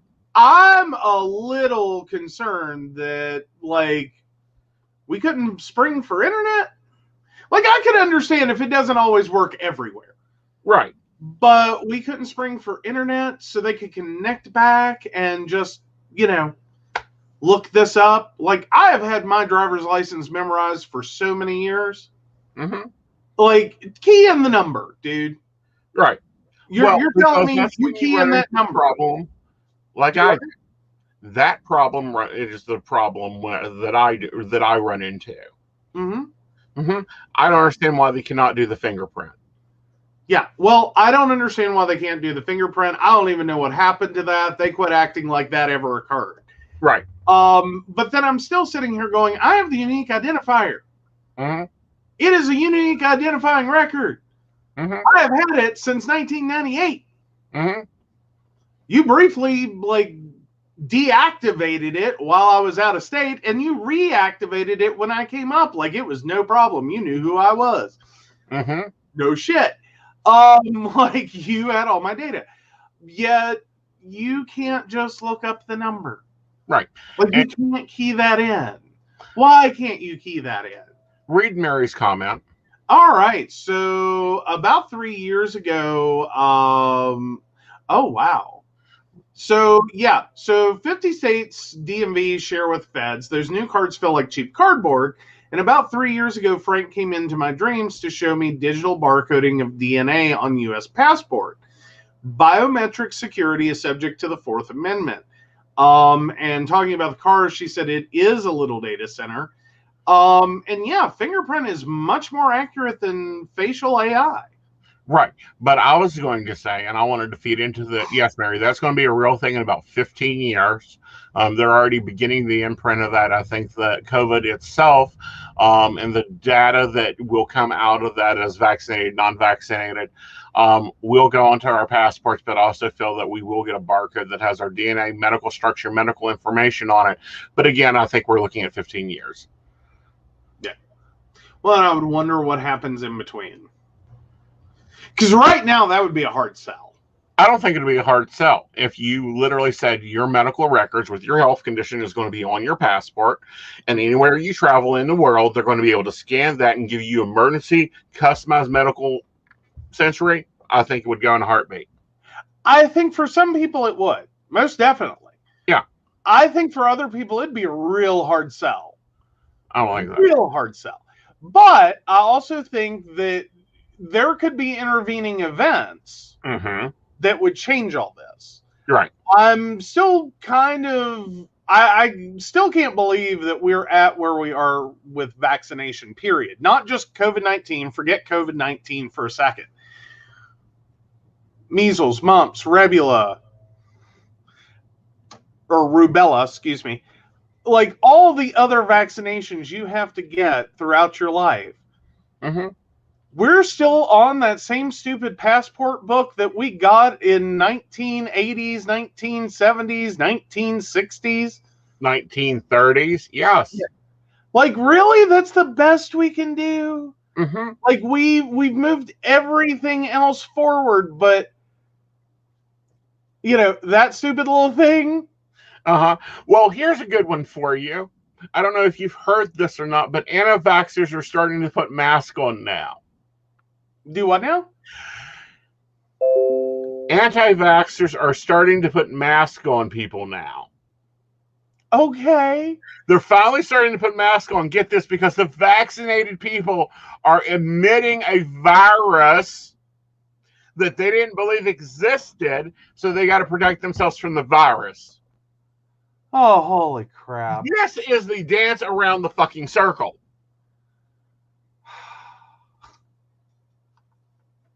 I'm sorry, that just, oh my God.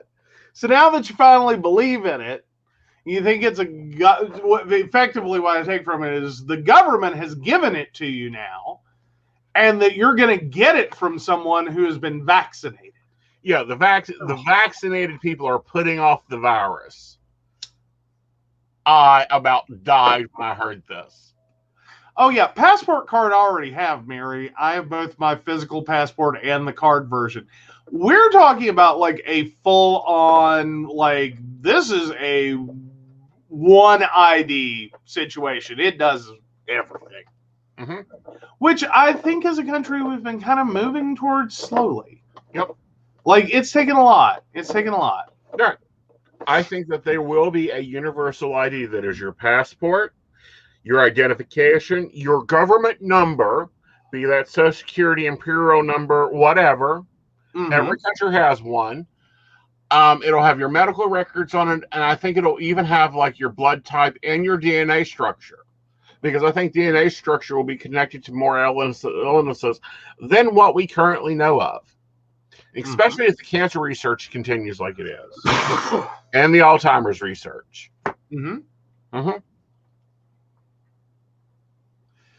But yeah, I think there's going to be a lot to that. I also think there's going to be a next iteration of that, which we've been talking about for decades. Which is effectively a human version of the chips for animals, just far, far, far more intelligent. Well, I think that would be the iteration, but we've got to get the boomers out. True. But even with that, I could go back and forth on it all day long. Is like on one side of it, the convenience could be amazing. Just the sheer amount of convenience. But then there's some questions and concerns on that. As to, like, how do I control this? How do I control that I want to be identified by that at this moment? Like, where is my control over my information being picked up at any random moment? That's where I'm a little around. Well, I don't understand, but here you're going to have problems out of the evangelicals. I don't understand why I cannot have a chip on my hand that if I relays it over the credit card processing machine, it charges the bank automatically. If I want to scan my medical records at the doctor's office, boom, it's there. If I get pulled over for a speeding ticket, which will be almost impossible by this time because we will have cars that drive them damn selves, well, I can't just stick my hand underneath the damn cell phone of the police officer and I'm done. Yeah. Oh, absolutely. But then also, but again, I can pay the ticket while I'm sitting there. And I don't know that we want to require that. Oh yeah. No. Like, I'm sorry. I'm thinking back to my biggest ticket. Now, like, I wouldn't have been able to if I was not. I want to. Oh, if you want to, then yeah. Yeah, you got a choice. You can either appear up at this date or we can pay this now. Which would you like? I'll just pay it now, officer. All right, I need to see your hand again. Done. Well, or flip side of that, I do think future-wise, we need to really reconsider, like, traffic courts. Yeah. And what constitutes an appearance. Right. We have the technology. We have proven this. Mm-hmm. We telehealth. Hi. We are currently doing video call from jails. We have all seen the guy who inadvertently had the cat head trying to make an appearance before a judge. Lawyer cat is cute.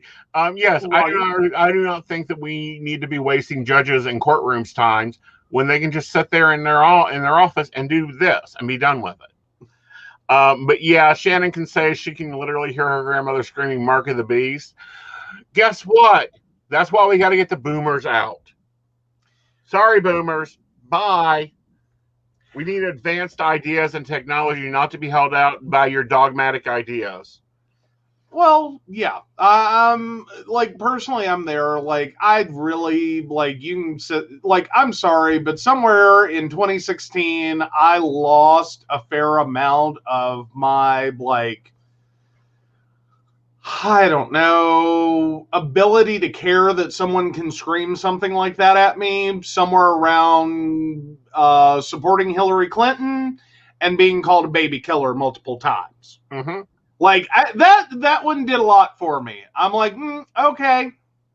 Like, if that's where you want to take it, then yeah, I totally support the killing of babies. That's it. That's where I'm at. Like, well, guys, unfortunately, we do have to wrap this up because I got like 10 minutes to an appointment. Mm-hmm. But we hope you enjoyed our author. I thoroughly enjoyed him. I hope you've enjoyed our banter afterwards and maybe some predictions that I've done. And, you know, we want to definitely thank our baristas. Hit it, Vanna. Beverly Walker, Mika G, Kathy, Mary Winfield, Brenda Bryant, Ashley Guess, Shannon C, and Shannon D. If you'd like to learn more about the Psychic Coffee Shop or how to support us, please visit PCSPnetwork.com. Yes. We will be back possibly Friday. It may end up being a special episode on Saturday because I do have something going on Friday.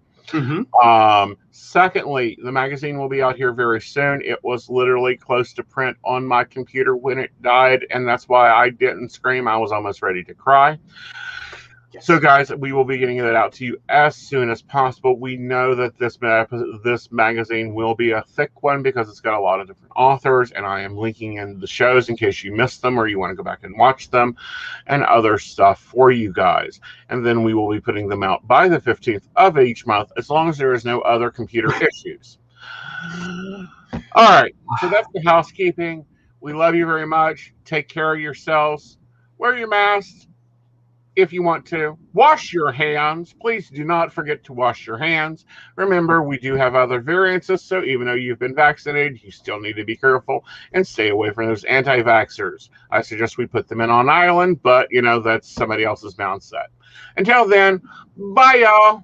Bye.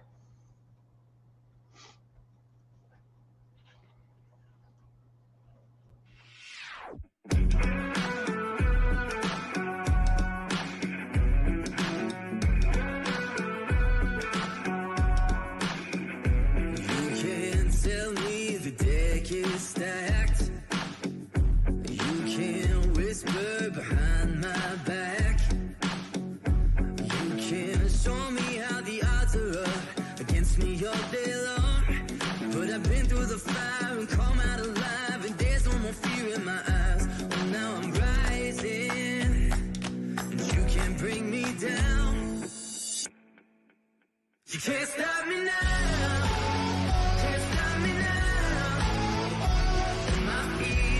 Too far for you to tie him to the ground.